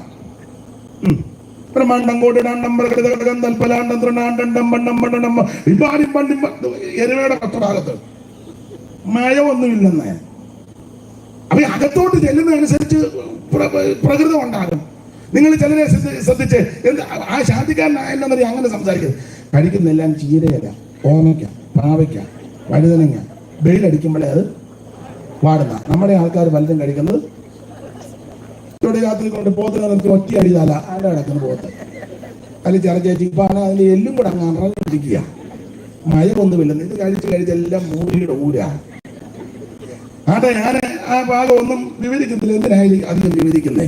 ഒരു കാര്യം പറയാം, ഇവർ ആരംഭകാലത്ത് വളരെ തീക്ഷ്ണതയോടുള്ളവരാണ്. ഇതെല്ലാം വിട്ടേച്ച് ഇവരെ ഇറങ്ങി. പക്ഷെ ഇവർക്കൊരു ചിന്ത അബദ്ധമായോ? കാരണം നസ്രായ മാർഗത്തിലാണ് വന്നേ. നസ്രായൻ എങ്ങനാ? ഒന്നുമില്ലാത്തവനാണ്, ദൈവത്തിന് മഹത്വം, നമുക്ക് വേണ്ടി ദരിദ്രനായി തീർന്നവനാ. കയറിക്കിടക്കാൻ ഇടമില്ല, യാത്ര ചെയ്യാൻ വാഹനമില്ല, അവൻ കരം കൊടുക്കാൻ കാശില്ല, അവൻ പാപമടിക്ക് നമുക്ക് തുല്യമായി സകലത്തിലും പരീക്ഷിക്കപ്പെട്ട നസ്രയനാകുന്ന യേശു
അപ്പൊ ഇവർക്കൊരു ചിന്ത വിട്ടുപോകുന്നത് അബദ്ധമായി. അങ്ങനെയുള്ളവരെ ഉറപ്പിക്കാൻ എഴുതിയ ലേഖനമാണ്. ഇവര് ക്ഷീണിച്ചു.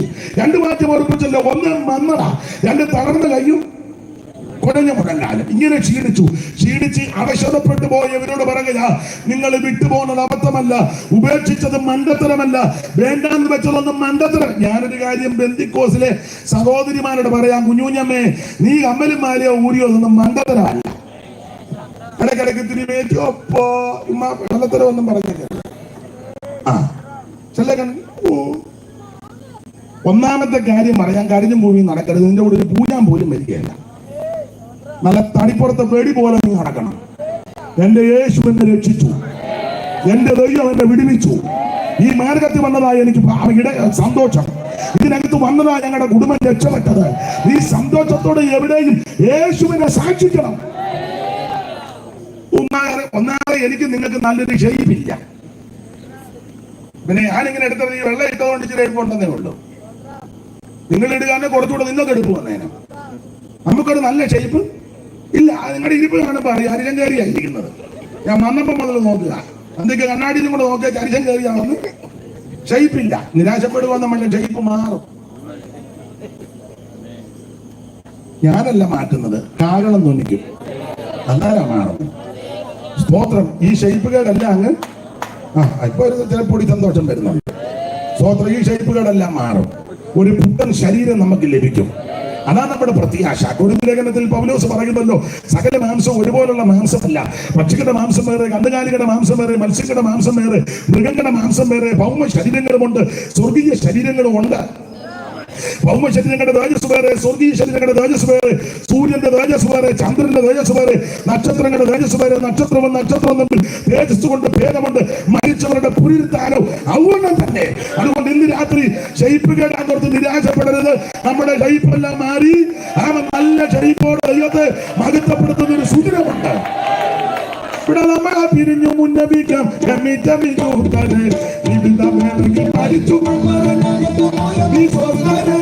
അരുണ തുന്നമ തുതി വിളങ്ങിടും പല പല പ്രിയ മുഖങ്ങളെ. അരുണ തുന്നമ തുതി വിളങ്ങിടും പല പല പ്രിയ മുഖങ്ങളെ.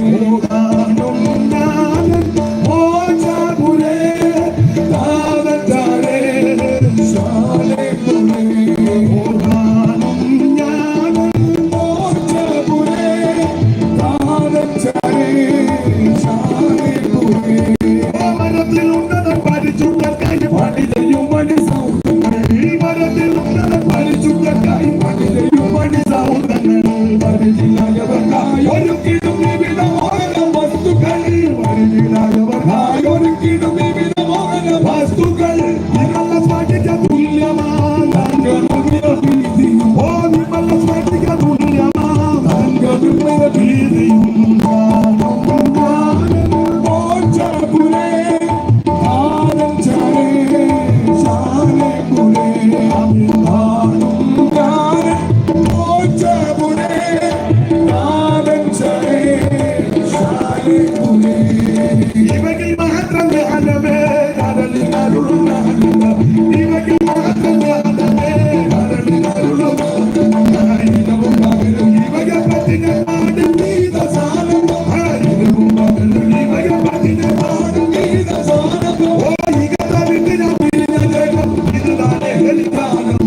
അപ്പോൾ ഇവരോട് പറയാ അടുത്തു വാ എന്ന് പറയാൻ കാര്യം അകന്നിരിക്കുന്നത് കൊണ്ടാ പറഞ്ഞ അടുത്തോട്ട് വരാൻ.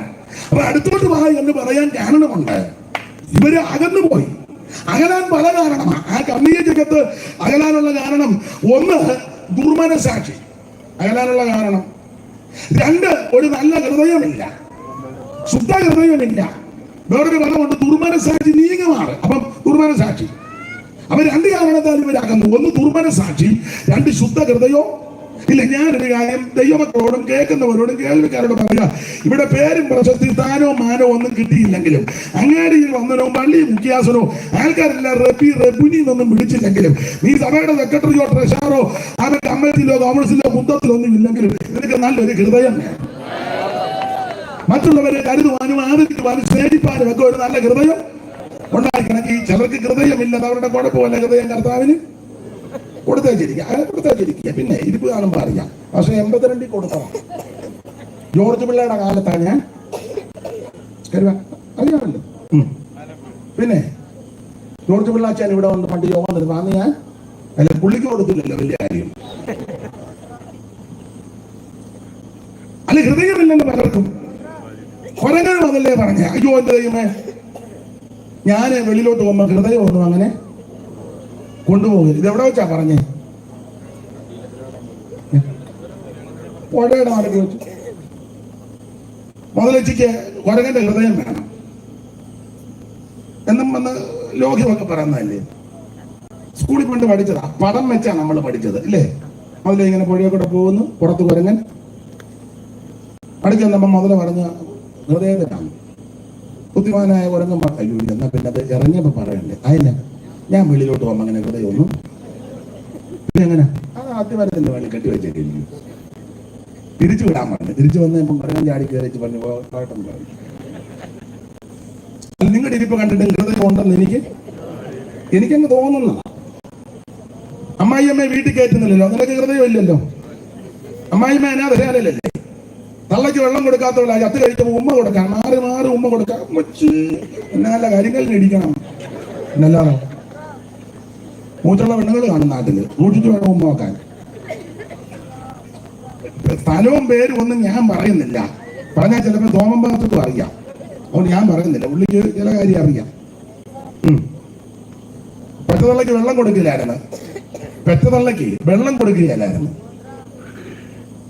അവസാനം മരിച്ചു കഴിഞ്ഞപ്പോൾ ഉമ്മ വെക്കാൻ നിൽക്കുക. നാട്ടുകാർ പെണ്ണുങ്ങൾ കയ്യെ പിടിച്ച് നിൽക്കുക, അല്ലെ അലയ്ക്കും. ആക്ച്വലി ഞാൻ അന്നേരം ചോദിച്ചു, ഞാൻ പറഞ്ഞു കയ്യെന്ന് വിട്, അലയ്ക്കട്ടെന്ന് പറഞ്ഞു. അവർ കയ്യെന്ന് വിട്ടു. നോക്കി നിൽക്കുക എല്ലാം പ്രകസനം. എടാ സ്വന്തം പെറ്റതള്ളയുടെ ഡെഡ് ബോഡി എടുത്തോണ്ട് ആ വളവ് തിരിഞ്ഞില്ല. അതിന് മുന്നേ ഒന്നാന്തരം ഭേഷായിട്ട് ഭക്ഷണം കഴിക്കുന്നു, മോനും മരുമകളും കൂടെ. ഷുഗറൊന്നും ഉണ്ടായിട്ടല്ല, അത് സങ്കടത്തോടും അല്ല കഴിക്കുന്നത്. കഴിപ്പ് കാണുമ്പോൾ അറിയാം. അന്ന് ഞാൻ വിവരിക്കുന്നില്ല. അല്ല അങ്ങനെ ഹൃദയമില്ലല്ലോ. സഹോദരങ്ങളോട് മിണ്ടാത്ത ആൾക്കാരില്ലേ, സ്വന്തം സഹോദരങ്ങളോട് മിണ്ടാത്ത ഹൃദയം മനസ്സില്ലല്ലോ. ഉണ്ടോ ക്ഷമിക്കാൻ? ഇവിടെ പേരും പ്രശസ്തി സ്ഥാനവും മാനമല്ല വിഷയം, നല്ല ഹൃദയം വേണം. സ്തോത്രം. അല്ല, പുസ്തകത്തിന്റെ മാറ്റവും അങ്ങനെ കർത്താവ് പഠിപ്പിച്ചത് ഹൃദയശുദ്ധി ഉള്ളവർ അവരാ ദൈവത്തെ കാണുന്നത്. കാണുന്ന സഹോദരനെ കാണാത്ത നീ ഏത് ദൈവത്തെയാ കാണുന്നേ? കാണുന്ന സഹോദരനെ മിണ്ടുകയല്ല, സ്നേഹിക്കുകയല്ല. കാണാത്ത ദൈവത്തെ എനിക്ക് മനസ്സിലാകുന്നില്ല. അപ്പുറത്തുകാരനൊന്നും മിണ്ടുകയല്ല. രാവിലെ ഇറങ്ങും തമ്പിയുടെ ഹൃദയമായിട്ട്. എടാ, തമ്പിയുടെ ഹൃദയമല്ല, നിന്റെ ഹൃദയം ശരിയാ. നീ എന്തിനാ തമ്പിയുടെ ഹൃദയം?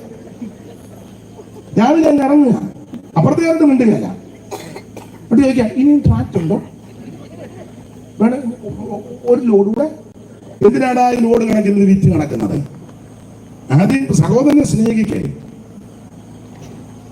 സ്തോത്രം. ഉണർവെല്ലാം പോയല്ലോ, അല്ല പോകുമല്ലോ. നല്ല ഹൃദയം വേണ്ടേ? അസഭ പാടിയ സങ്കീർത്തനം നിങ്ങൾക്കറിയാം, മനപാഠമാ. ദൈവം ഇസ്രായേലിന് നിർമ്മല ഹൃദയമുള്ളവർക്ക് നല്ലവനാകുന്നു. നിശ്ചയം നിർമ്മല ഹൃദയമുള്ളവർക്ക് ദൈവം നല്ലവനാണ്. നിർമ്മല ഹൃദയന്മാർക്ക് ദൈവം നല്ലവനൊരു പാദം. നിർമ്മല ഹൃദയന്മാർക്ക്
നമുക്ക് നല്ലൊരു ഹൃദയം ഉണ്ടായിരിക്കണം. അപ്പൊ ഓടിച്ചു പറയാ, രണ്ട് കാരണത്താൽ ഇവർ അകന്നു പോയി. ഒന്ന്, മനസാക്ഷിയില്ല. രണ്ട്, നല്ല ഹൃദയമില്ല. ഇവർ അകന്നു പോയി. അകത്തോട് അടുത്തുവാ. അപ്പൊ അകന്നു നിൽക്കരുത്, മറന്നു നിൽക്കരുത്, ഒളിഞ്ഞു നിൽക്കരുത്, മാറിക്കളയരുത്. ഇന്ന് രാത്രി നിങ്ങൾ അടുത്തു വരണം. അടുത്തു വരാൻ ആഹ്വാനം മുഴക്കുമ്പോൾ അവൻ 2-3 കാര്യങ്ങൾ ചൂണ്ടിക്കാണിച്ചാണ് ഇവരെ വിളിക്കുന്നത്. എല്ലാം വിസ്തരിക്കുന്നില്ല. ഒന്ന്, യേശു ക്രിസ്തു തന്റെ ദേഹമെന്ന തിരശീല ചീർത്തി ഒരു പുത്തൻ വഴി ഒരുക്കിയിട്ടുണ്ട്. അതുകൊണ്ട് ഇന്ന് രാത്രി അകന്നു നിൽക്കരുത്, ധൈര്യത്തോടെ നീ അടുത്തുവാ. മനുഷ്യവർഗത്തിന്റെ പാപത്തിന് പരിഹാരം വരുത്തുവാൻ യേശു ക്രിസ്തു തന്റെ ദേഹമെന്ന ആ തിരശീല ചീന്തി ഒരു പുത്തൻ വഴി ഇന്ന് രാത്രി തന്നെ ഒരുക്കിയിട്ടിരിക്കുക. അവിടുത്തെ ശരീരം ഉടുവയാല് പോലെ മുതുകി നീളത്തെ കീറി മുഖത്തെ രോമമെല്ലാം പിടിതെടുത്തു. മുൾക്കിരിയുടെ ധാരിയായി കണ്ണുവരെ പുറത്തോട്ട് തള്ളി മുഖത്ത് കാർക്കിച്ചു തുപ്പി കണ്ണ് മൂടിക്കെട്ടി അവിടുത്തെ കണ്ണത്തടിച്ചു, പരിഹസിച്ചു, ആക്ഷേപിച്ചു, അധിക്ഷേപിച്ചു. ആ കുനിയപ്പെട്ട് നിൽക്കുന്ന യേശു ക്രിസ്തുവിന്റെ മുതുകത്ത് കഠോരഹൃദയന്മാരാകുന്ന ദാക്ഷിണ്യമില്ലാത്ത റോമൻ പടയാളികൾ ഈയക്കട്ടയും ഉൾക്കൊളത്തും ചൂണ്ടലും കൂടെ കൂട്ടിക്കെട്ടി കുതിരയുടെ തോല് നാരുനാരായി കീറി അത് പിരിച്ചെടുത്ത ചാട്ട കൊണ്ട് അടിച്ച് ആ ചാട്ട പറിക്കുമ്പോൾ മാംസം ഇരുന്ന് പറഞ്ഞ് അവൻ പ്രവചനാത്മാവിൽ സങ്കീർത്തനക്കാരൻ പറയുക, അവിടുത്തെ മുതുക് ഉടമയാൽ പോലെ നീളത്ത് കീറി. കുട്ടനാട്ടുകാരോടും ആ കരുവാറ്റക്കാരോടൊന്നും അവൻ ചാലി തീർന്ന കാര്യം ഞാൻ പറയണ്ട. ഉടമയാൽ പോലെ നീളത്ത് കീറി അങ്ങനെ ദേഹമെന്ന തിരശീല ചിന്തി ഒരു പുത്തൻ വഴി ഒരുക്കി ഇട്ടിരിക്കുന്നത് കൊണ്ട് എന്റെ സ്നേഹിത, സുഹൃത്ത്, മാതാവേ, പിതാവേ, അടച്ചു നിൽക്കണ്ട, മടിച്ചു നിൽക്കരുത്. ഇന്ന് രാത്രി നിനക്ക് വേണ്ടിയാ യേശു ഈ പങ്കപ്പാട് സാധിച്ചത്. അകന്നു നിൽക്കരുത്. ഇന്ന് രാത്രി അടുത്തുവാ. ദൈവത്തിന് മഹത്വം, ദൈവത്തിന് മഹത്വം, ദൈവത്തിന് മഹത്വം. ഇന്ന് രാത്രി അടുത്തുവാ. കടന്നുവാ, കടന്നുവാ. യേശു നിന്നെ വിളിക്കുന്നു. കടന്നുവാ, കടന്നുവാ. യേശു നിന്നെ വിളിക്കുന്നു. മാറിടാത്ത യേശുനാഥൻ മാറ്റും നിന്റെ വേദന.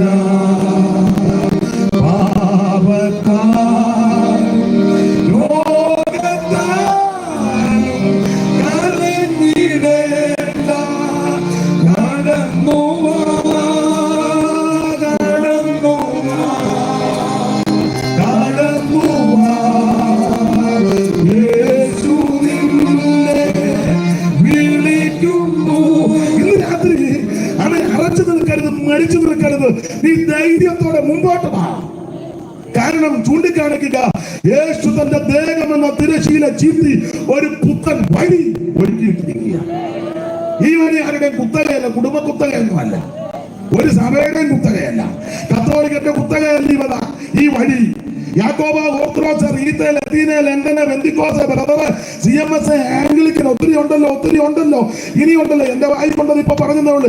ഇവരുടെ ആരുടെയും കുത്തകയല്ല ഈ വഴി. ഈ വഴി ഉണ്ടായത് യേശു ക്രിസ്തു തന്നെ പുരുഷരീരം അവ ചീന്തി എനിക്ക് നിങ്ങൾക്ക് വേണ്ടി ഒരുക്കിയ പുത്തൻ വഴി. അതുകൊണ്ട് ഇന്ന് രാത്രി അറച്ചു നിൽക്കരുത്, മടിച്ചു നിൽക്കരുത്, ആരെയും നോക്കണ്ട.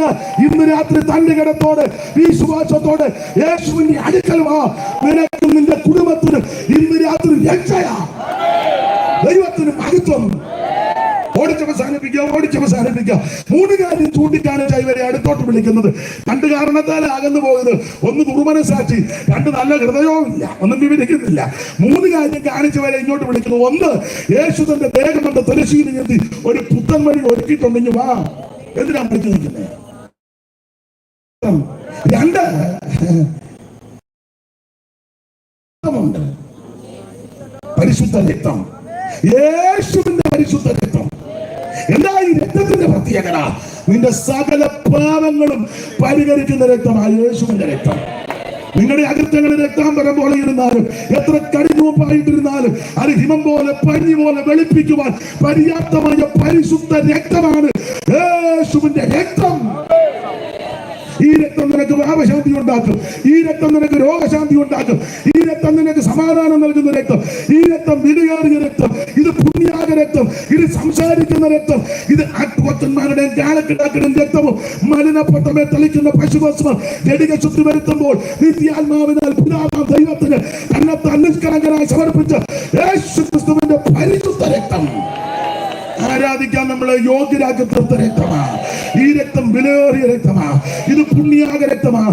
വെളിപ്പാട് പുസ്തകം പഠിക്കുമ്പോൾ ജയം തരുന്ന രക്തമാണ്. ഇന്ന് രാത്രി പരാജയത്തിന്റെ പടുകുടിയിൽ ആരെങ്കിലും എന്നെ കേൾക്കുന്നെങ്കിൽ, സ്നേഹിത സുഹൃത്ത്, ആത്മഹത്യ, മദ്യപാനം, ലഹരി പദാർത്ഥം നേടിവിടുന്നത്, റെയിൽവേ പാളത്തിൽ തലവെക്കുന്നത്, പരാമർശിക്കുന്നത്, കൂടിച്ചാകുന്ന നല്ല പരിഹാരം യേശുവിലുണ്ട്. ഇന്ന് രാത്രി നീ കടന്നു വാ, യേശു നിന്നെ സ്നേഹിക്കുന്നു. അപ്പൊ മൂന്ന് കാര്യമാണ് ചൂണ്ടിക്കാണിച്ച് വിളിക്കുന്നത്. ഒന്ന്, യേശു ക്രിസ്തുവിന്റെ ദേഹമെന്ന തിരുശീല ചിന്തി ഒരു പുത്തൻ വഴി ഒരുക്കി അറച്ചു നിൽക്കാതെ വാ. സ്തോത്രം. ആരോടും ആലോചനയൊന്നും ചോദിക്കണ്ട, ഇങ്ങ് വന്നാൽ മതി. സ്തോത്രം. വന്നാൽ മതി, യേശു നിന്നെ രക്ഷിക്കും. രണ്ട്, പരിശുദ്ധ രക്തമുണ്ട്, സകല പാപങ്ങളും പോക്കുന്ന രക്തം. മൂന്ന്, നമുക്ക് വേണ്ടി സദാ പക്ഷപാതം ചെയ്യുന്ന ഒരുവൻ സ്വർഗത്തിലുണ്ട്. സദാ പക്ഷപാതം ചെയ്യുക. പക്ഷപാതം എന്ന് പറഞ്ഞാൽ നമ്മുടെ പക്ഷം പിടിച്ച് വാദിക്കുക. അതെന്തിനാ നമ്മുടെ പക്ഷം പിടിച്ച് വാദിക്കുന്നത്? വേറെ ആരും വാദിക്കാൻ ഇല്ല. ഇവിടെ എല്ലാം കാശ് കൊടുത്ത ഉടനെ മറിയും. കാശ് കൊടുത്ത അന്നേരം മറിയുമെന്ന്. സ്തോത്രം. എല്ലാവരും മറിയും. ഒരു 99% ആൾക്കാർ, 100 ഞാൻ പറയുന്നില്ല, ഉണ്ട്, ചിലരുണ്ട്, 99 മറിയുന്നവരാണ്. അതുകൊണ്ട് ഇവിടെ ആരും പക്ഷം പിടിക്കാൻ കാണുകയില്ല. നിരാശപ്പെടരുത്. നിന്റെ പക്ഷം പിടിച്ച് വാദിക്കുവാൻ ഒരുവൻ സ്വർഗത്തിലുണ്ട്. അതുകൊണ്ട് മൂന്ന് കാര്യങ്ങൾ കാണിച്ചാൽ അടുത്തോട്ട് വിളിക്കുന്നത്. പിന്നെ അടുത്തോട്ട് വരുമ്പം ഒരു കാര്യം കൂടെ പറഞ്ഞു. രണ്ട് വിധത്തിലുള്ള ക്രമീകരണമുണ്ട്. ഒന്ന്, ആന്തരിക ശുദ്ധീകരണം. രണ്ട്, ബാഹ്യ ശുദ്ധീകരണം. അതിനും അവിടെ വാക്യമുണ്ട്, എടുത്തു വായിപ്പിക്കുന്നില്ല. ഒന്ന് ആന്തരിക ശുദ്ധീകരണം, രണ്ട് ബാഹ്യ ശുദ്ധീകരണം. ആന്തരിക ശുദ്ധീകരണം അവിടുത്തെ ഒരു പ്രയോഗമുണ്ട്, ഹൃദയങ്ങളെ തളിക്കണം. ഹൃദയഭാഗത്താണല്ലോ ആണല്ലോ. അപ്പൊ അകത്തെ ശുദ്ധീകരണം, ഹൃദയങ്ങളെ തളിക്കണം. എന്തോ തളിക്കണം? യേശുവിന്റെ പരിശുദ്ധ രക്തം. ഉച്ചിന്തയും പകയും പിണക്കവും സകല കുഞ്ഞായ്മ ഇതിനകത്തായിരിക്കുന്നത്, ഇല്ലേ? ഇത്ര മലിപ്പൊക്കെ ഉണ്ടെന്ന് സയൻസ് പഠിച്ചവര് പറയുന്നത്. എനിക്കറിയത്തില്ല, പഠിച്ചവര്. അടുത്തല്ലേ മോളെ? അത് കാണിക്കും ഇച്ചിരി വെള്ളം, അത്ര ഒന്നുമല്ല. ഇത്ര മലിപ്പം ഉണ്ടെന്നാണ് കാണുന്നത്. ഒരു ചെറിയ ചരിവൊക്കെ ഉണ്ടെന്നാണ്, 4 അറയൊക്കെയാണെന്നാണ് പറയുന്നത്. പക്ഷെ ഇതിനകത്തില്ലാത്ത നാശക്കൊള്ളി ഇല്ലേ? എന്തെല്ലാം സാധനമാണ്. ഇതെല്ലാം വെച്ചോണ്ട് നമ്മൾ ഈ ഇടയ്ക്കിടയ്ക്ക് കുടയുന്ന ഊറി ഇതെല്ലാം അകത്തിരിപ്പുണ്ട്. അപ്പൊ ഇതിനകത്ത് ഇവിടെ വന്ന് ശരിയാകണം. ഈ ഹൃദയത്തിനകത്ത് പക, വിദ്വേഷവും പിണക്കവും ഒക്കെ ഉണ്ട്. ചെലിപടത്തിലെ യോഗമായതുകൊണ്ട് ഞാനിപ്പോ ഒന്നും മിണ്ടുന്നില്ല. ചില സഹോദരിമാരും ചില സഹോദരന്മാരും പാസ്റ്റേ ആരോട് മിണ്ടിയാലും ഞാൻ അവനോട് മിണ്ടുകയില്ല. അയന എന്നോട് ചെയ്തതിൽ എന്റെ ഹൃദയത്തിൽ ഇരിപ്പുണ്ട്. ഞാൻ പിന്നെ ഉപവാസ പ്രാർത്ഥന ആകൊണ്ടൊന്നും മിണ്ടുന്നില്ലല്ലേ? ഇല്ല, ഇതൊന്ന് കഴിയട്ടെ. അത് കഴിയുന്നതിന് വരെ നീ ഉണ്ടെന്ന് എങ്ങനെ അറിഞ്ഞു? കഴിയിടാന്ന് ആൾക്കാർ ചാകുന്നത്. പണ്ടൊക്കെ ചാകുമ്പോൾ ഇപ്പൊ എല്ലാം പെട്ടെന്നാ സൈലന്റ് ആണെന്നാ പറയുന്നത്. പുള്ളിയാ സൈലന്റ്. ലോകത്തിനും പുള്ളി സൈലന്റ് ആയിരുന്നു. അതെ, വലിയ അനക്കവും ആവിയൊന്നും ഇല്ല, അങ്ങനെ എല്ലാം സൈലന്റാ. ദൈവത്തിന് മഹത്വം. ഏത് മനുഷ്യനും ഉറച്ചിരുന്ന ശ്വാസമാണ്. അതുകൊണ്ട് ഒരു കാര്യം പറയാ, ഇതിനകമെല്ലാം ശരിയാക്കണം. അത് ആ ഹൃദയങ്ങളിൽ തളിക്കണം. ആന്തരിക ശുദ്ധീകരണം, അത് യേശുവിന്റെ രക്തം. രണ്ട്, ബാഹ്യ ശുദ്ധീകരണം. അതിന്റെ വാക്യമാ, ശുദ്ധവെള്ളത്താൽ ശരീരം കഴുകണം. അങ്ങനെ പ്രയോഗം, ശുദ്ധവെള്ളത്താൽ ശരീരം. ശുദ്ധവെള്ളം എന്ന് അവിടെ ഉദ്ദേശിക്കുന്നത് ദൈവത്തിന്റെ വചനമാണ്, ദൈവവചനം. അതായത് ശുദ്ധവെള്ളം. കാരണം നമ്മളൊരു പാട്ട് പാടുമ്പോൾ അതിന്റെ വരി പാടുമ്പോൾ നമുക്ക് മനസ്സിലാകും അത് ദൈവവചനമാണ്. ഇങ്ങനെ പാട്ടിന്റെ വരി, പോഷിപ്പിക്കാം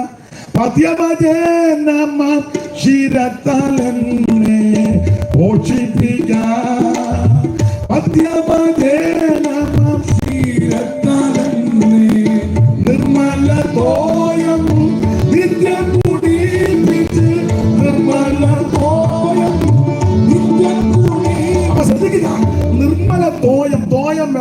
സലിലം, ജലം, തോയം, ഇതൊക്കെ വെള്ളത്തിന്റെ പര്യായം. അപ്പൊ നിർമ്മല തോയം ശുദ്ധവെള്ളം, അതാണ് വാക്യം.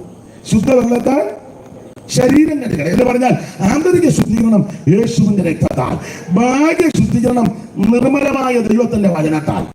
അതുകൊണ്ട് ഞാൻ ദൈവദാസന്മാരോടും കൂടെ കൽപ്പിക്കുകയല്ല, ഒരു ദൈവദാസൻ എന്നുള്ള കൂട്ടുവേലക്കാരൻ, കൂട്ടുമൂപ്പൻ, അതാ നല്ലത്. എന്നാൽ എന്നോട് ചോദിച്ചു എവിടെ ഇരിക്കുന്നെന്ന്. ഞാൻ പറഞ്ഞു ഇരിക്കുന്നില്ല, മിക്കപ്പോഴും പോകാം. അമ്മ ഉദ്ദേശിച്ച വേറെയാണ്, എവിടാ ഇരിക്കുന്നെന്ന്. ഞാൻ പറഞ്ഞു ഇല്ല, ഇപ്പോഴല്ല, പണ്ടൊരാള് വന്ന് കൈ വെച്ച് അച്ഛൻ ഇപ്പൊ എവിടാന്ന് ചോദിച്ചു. ഞാൻ പറഞ്ഞു ഇപ്പൊ എവിടാ, എന്നാലും എവിടാ. ഞാൻ പറഞ്ഞു നിന്ന സ്ഥലത്താണ്. അപ്പം എനിക്ക് ചെറിയ ഡൗട്ട്, വലിയ കാര്യത്തില്ല ഇങ്ങോട്ട് വന്നേ, പിന്നെ കണ്ടു കഴിഞ്ഞപ്പോൾ ചെറിയ ഡൗട്ട്. അപ്പം ഞാൻ എന്നോട് ചോദിച്ചു എവിടെ ആകും. ഞാൻ പറഞ്ഞു IPC-ലാണ് വന്നത്. അപ്പോൾ പിന്നെ മിണ്ടിയിട്ടേ ഇല്ല. അല്ല, അങ്ങനെയുള്ള ആൾക്കാർ ഉണ്ട്, നമ്മുടെ ആൾക്കാർക്കും ഉണ്ട്, പിന്നെ നമ്മുടെ ആൾക്കാർക്കും ഉണ്ട്. നമ്മൾ ചോദിക്കില്ലേ ഏത് സഭയാ, ചർച്ച പോകണം, സ്തോത്രം, എവിടാ ഷാരൻ, ഏത് സഭയാ, സ്വതന്ത്ര പെന്തിക്കോസ്ത്, ഏതാ IPC, സൂക്കേടുകാരുണ്ട്, അങ്ങോട്ട് ഒത്തിരി ഉണ്ട്. ഇതിനകം ക്ലിയർ ആകണം. സഭയും ബോർഡും നോക്കി അല്ല സ്നേഹിക്കേണ്ടത്, ഒരു ദൈവവൈദ്യനാണെന്ന് ഓർത്താണ്. തന്നെയല്ല അവൻ സകലരെ ദൈവ സ്നേഹമല്ലേ, അതല്ലേ പഠിപ്പിച്ചേക്കുന്നേ. ഞാൻ വിവരിക്കുന്നില്ല, പെട്ടെന്ന് നിർത്തുക. ദൈവത്തിന് മഹത്വം. രണ്ട് വിധത്തിൽ ശുദ്ധീകരണം, ഒന്ന് ആന്തരിക ശുദ്ധീകരണം, രണ്ട് ബാഹ്യ ശുദ്ധീകരണം. ബാഹ്യ ശുദ്ധീകരണം ദൈവത്തിന്റെ വചനത്താലാണ്. ഇങ്ങനെ ശുദ്ധീകരിക്കപ്പെട്ട് അവരോട് പറയാൻ നിങ്ങൾ അടുത്തോട്ട് പോകാം. ആ വന്നവരോടാണ് 32-ാം വാക്യം മുതൽ താഴോട്ടുള്ള ഖണ്ഡികയിൽ 3 കാര്യം ഞാൻ പ്രാരംഭത്തിൽ ഓർപ്പിച്ച് വിവരിക്കുന്നില്ല. ഒന്ന്, പൂർവ്വകാലം ഓർക്കണം. 2, വർത്തമാനകാലം നിങ്ങൾ മനസ്സിലാക്കണം. 3, അവൻ ഭാവികാലം ഓർക്കണം. എന്തോ ആ പൂർവ്വകാലം, നിങ്ങളെ ദൈവം നടത്തിയ വിധമൊന്നും മറക്കരുത്. ദൈവം നിങ്ങളെ പുലർത്തിയ വിധമൊന്നും മറക്കരുത്. ഞാൻ പെന്തിക്കോസുകാരോട് പറയാനുണ്ട്, ഇപ്പൊ 10 പുത്തനും ഒരു ചെറിയ വീടും ഒരു ചെറിയ വണ്ടി അല്പം ചുറ്റുപാടുമായപ്പം മിക്കതിന് അഹങ്കാരം ഉണ്ട്, അഹങ്കാരമുണ്ട് എല്ലാവർക്കും. അല്ലെങ്കിലും ആ പഴയ കാക്കക്കേടൊക്കെ മാറി. ഇപ്പൊ അത് നമ്മൾ ചിലര് ഈ യോഗത്തിനൊക്കെ വന്നിങ്ങനെ ഇരിക്കുമ്പോൾ നമ്മൾ ഓർക്കും ഒരു പാവം അമ്മാമയൊന്നും പാവമല്ല, തലയുടെ കാശും പുത്തനും ഇല്ലാത്തതുകൊണ്ട് ഇങ്ങനെ പമ്മിയിരിക്കുക. ഇച്ചിരി ഒന്ന് കെട്ടിക്കഴിഞ്ഞാൽ അന്നേരം താനുകാരം. പിന്നെ എത്ര കേസുകള്. നമ്മൾ ചില സഹോദരൻ ഇവൻ പാവമല്ല, ഇവൻ കാട്ടാനയ്ക്ക് ലാട പഠിച്ചവനാ, ഇവൻ പാവമൊന്നുമല്ല. പിന്നെ ഇപ്പൊ ഇവന്റെ ഇച്ചിരി പരുവക്കേടായതുകൊണ്ട് മിണ്ടുന്നില്ല. എന്തിനാ ഇനി മിണ്ടുന്നത്? 9 ആകുന്നു, ഇനി മിണ്ടിയിട്ടും വലിയ കാര്യമൊന്നുമില്ല. മിണ്ടുകാരുന്ന 8:30 മിണ്ടണമായിരുന്നു. നമ്മൾ ഇതിനെ നോക്കുമ്പോൾ അവരുടെ നോട്ടോ ഇരിപ്പും മൂക്കും, എന്റെ നാടൻ ഭാഷ എന്ന് പറയാം, ആ മുഞ്ഞി മോന്തയും കാണുമ്പോൾ ഓർക്ക് പാവമാണ്. ഇവൻ പാവമൊന്നുമല്ല, ഇവൻ കാളകൂടമാണ്, വിഷത്തിന്റെ നിറകൂടാണ്. നമ്മൾ ഈ പുറമെ നോക്കിയാ വിലയിരുത്തുന്നത്. ദൈവം നമ്മുടെ ഹൃദയമാണ് നോക്കുന്നത്. ദൈവം ഹൃദയമാണ് നോക്കുന്നത്. ഹൃദയത്തിലെ ചിന്തനങ്ങളും ഭാവങ്ങളും ഒക്കെ അവിടെ നിന്ന് നന്നായിട്ട് അറിഞ്ഞുകൊണ്ടിരിക്കുക. ദൈവത്തിന് മഹത്വം ഉണ്ടാകട്ടെ. പൂർവ്വകാലമൊക്കെ ഒന്ന് ഓർക്കണം. ദൈവം നിന്നെ നടത്തിയ വിധം മറക്കരുത്. ദൈവം നിന്നെ പരിപാലിച്ച വിധമൊന്നും നീ മറക്കരുത്. ഒരു നേരം ഭക്ഷണം പോലും ഇല്ലാതെ ഞരങ്ങിയ സമയമുണ്ട്. ഒരു നല്ല വസ്ത്രമില്ലാതെ ഭാരപ്പെട്ട ദിനങ്ങളുണ്ട്. അവർ ഇന്ന് രാത്രിയിൽ അതെല്ലാം ഓർത്ത് നീ ദൈവത്തിന് മഹത്വം കൊടുക്കുക. ഞാന് കൃപയാലെ ഇപ്പോൾ വാഹനത്തിലൊക്കെ യാത്ര ചെയ്യും. ദൈവത്തിന് മഹത്വം. ഉള്ളം തുറന്ന് പറയുക, ഞാൻ പഴയതൊന്നും മറക്കുകയില്ല. ഇടയ്ക്കിടയ്ക്ക് ഞാൻ പ്രസംഗത്തിലും പറയും. എന്നോട് ചിലരൊക്കെ പറയും, ഞാൻ അതൊന്നും പറയരുത്, നാണക്കേടാണ്. ഞാൻ പോടാ നിന്റെ പാട്ടിന്. ഇതൊക്കെ പറയണ്ടേ? പറയണം. കൊച്ചുങ്ങളോടും പറഞ്ഞു കൊടുക്കണം. സ്തോത്രം. 4 മണി വിട്ട് വന്നപ്പോ കഴിക്കാൻ പോലും ഇല്ലാത്ത സമയമൊക്കെ ഉണ്ട്. പിന്നെ അത്താഴം വെച്ച് കഴിഞ്ഞപ്പോഴും ആവശ്യത്തിനൊന്നും ഭക്ഷണം കിട്ടിയില്ല. അനുഭവിച്ചവരൊക്കെ ഇതിനകത്ത് ഇരിപ്പുണ്ട്. ഇപ്പൊ ഇഷ്ടം പോലെ ഉണ്ട്. ഇപ്പൊ കഴിക്കാനും വയ്യ. പണ്ട് പേരൊന്നും ഞാൻ പറയുന്നില്ല, പേര് പറഞ്ഞെന്തിനാ? നിങ്ങൾ ഉദ്ദേശിക്കുന്ന ആളുമല്ല. ഞാനിപ്പോ സംഭവം പറയാൻ നിങ്ങൾ ഓർക്ക് ഇത് പുള്ളിയുടെ അല്ലല്ല, നിങ്ങൾ ഉദ്ദേശിച്ച ആളെ അല്ല. അപ്പച്ചന് വളരെ ക്ഷീണമാണെന്ന് പറഞ്ഞ് നമ്മുടെ സഹോദരന്മാര് ബോംബെയിലെ ഒരു 10-15 പേര് ഒരു റൂമിൽ താമസിക്കുക. അപ്പച്ചൻ ഗുജറാത്തിലെ യോഗം കഴിഞ്ഞ് വന്നു. അപ്പം അവിടെ നിന്ന് വിളിച്ചു പറഞ്ഞു, അപ്പച്ചന് പനിയുണ്ട്. അപ്പൊ നിങ്ങൾ സഹോദരന്മാര് ഭക്ഷണം കൊടുത്ത് വൈകിട്ട് വിശ്രമിപ്പിച്ചിട്ട് രാവിലെ ഇന്ന സ്ഥലത്തോട്ട് വിടാന്ന് പറഞ്ഞു. അപ്പച്ചൻ വന്നപ്പം സഹോദരന്മാര് തീരുമാനിച്ചു, അയ്യോ അപ്പച്ചൻ പനിയായിട്ട് ഇരിക്കുമ്പോ നമ്മൾ മറ്റു ഭക്ഷണം കഴിക്കുന്നത് അപ്പച്ചൻ അത് ബുദ്ധിമുട്ടാണ്. അതുകൊണ്ട് അവരെ ഓട്സ് കാച്ചി എല്ലാവർക്കും കൂടെ 14 പേർക്കും കാച്ചി വെച്ച് ആദ്യം അപ്പച്ചന് പനിയല്ലോ, അപ്പച്ചന് ആദ്യം കൊടുക്കുക. അപ്പച്ചൻ ആദ്യം കൊടുത്തു. പറഞ്ഞു, മോനെ ഇനിയുണ്ടോ? 14 പേരുടെയും പുള്ളിയും കുടിച്ചു. അങ്ങനത്തെ അപ്പച്ചന്മാര്. പിന്നെ നിങ്ങൾ ഉദ്ദേശിച്ച അപ്പച്ചനും അല്ല. നിങ്ങൾ ഉദ്ദേശിച്ച അപ്പച്ചനാ. നിങ്ങൾ ഉദ്ദേശിച്ച അപ്പച്ചനെ ഏതാന്ന് എനിക്ക് മനസ്സിലായി. ആ അപ്പച്ചനുമല്ല. ഏതായാലും തീരെ നിർത്താനാ. ഒരു കാര്യം പറയാം, ദൈവത്തിന്റെ മഹത്വം. പൂർവ്വകാലം ഒന്നും മറക്കരുത്. ഇപ്പോഴത്തെ വർത്തമാനകാലം ദൈവം തന്നെ നടത്തുന്ന വിധം മറക്കരുത്. 3 ഭാവികാലം. ഭാവികാലം എന്തുവാ? യേശു ഭാവികാലം. ഇനി എത്രയും അല്പകാലം കഴിഞ്ഞിട്ട് വരുവാനുള്ളവൻ വരും. തനിക്കായി കാത്തു നിൽക്കുന്ന വിശുദ്ധന്മാരുടെ രക്ഷയ്ക്ക് പാപം കൂടാതെ യേശു രണ്ടാമന് പ്രത്യക്ഷപ്പെടും. കരമുയർത്തി ദൈവത്തെ സ്തുതിച്ചാട്ടെ. എല്ലാവരും കർത്താവിന് മഹത്വം കൊടുത്താട്ടെ. കർത്താവിന് മഹത്വം കൊടുത്താട്ടെ. അല്പസമയങ്ങൾ എല്ലാവരും ദൈവത്തെ സ്തുതിച്ചാട്ടെ. യേശു വീണ്ടും വരും. യേശു വീണ്ടും വരും. തനിക്കായി കാത്തു നിൽക്കുന്ന വിശുദ്ധന്മാരുടെ രക്ഷയ്ക്ക് അവിടുന്ന് പാപം കൂടാതെ യേശു രണ്ടാമന് പ്രത്യക്ഷപ്പെടും. യേശു വരുമ്പോൾ ആര് പോകും? ഇത് കേട്ടോണ്ട് വെക്കോ. നടന്നു പോകുകയാണെന്നും കേട്ടോണ്ട് വെക്കോ. യേശു വരുമ്പോൾ ആര് പോകും? 1 മാനസാന്തരപ്പെട്ട് യേശുവിനെ രക്ഷിതാവായി സ്വീകരിച്ചവർ. 2 വെള്ളത്തിൽ മുങ്ങി പിതാവിന്റെയും പുത്രന്റെയും പരിശുദ്ധാത്മാവിന്റെ നാമത്തിൽ സ്നാനപ്പെട്ടവർ. തീർന്നില്ല, അഭിഷേകം പ്രാപിച്ചവർ, അപ്പോസ്തലിക ഉപദേശത്തിൽ നിൽക്കുന്നവർ, വേർപാട് പാലിക്കുന്ന അവർ തിരുമേശ എടുക്കുന്ന വിശുദ്ധന്മാരെ ചേർക്കാൻ യേശു വീണ്ടും വരും. എല്ലാവരും അല്പസമയം ദൈവത്തെ മഹത്വപ്പെടുത്താം. എല്ലാവരും ദൈവത്തെ സ്തുതിച്ചാട്ടെ. എല്ലാവരും ദൈവത്തെ സ്തുതിക്കാം. ഓ ദൈവത്തിന് മഹത്വം, ദൈവത്തിന് മഹത്വം, ദൈവത്തിന് മഹത്വം. അല്പസമയങ്ങൾ ദൈവത്തിന് മഹത്വം കൊടുത്താട്ടെ.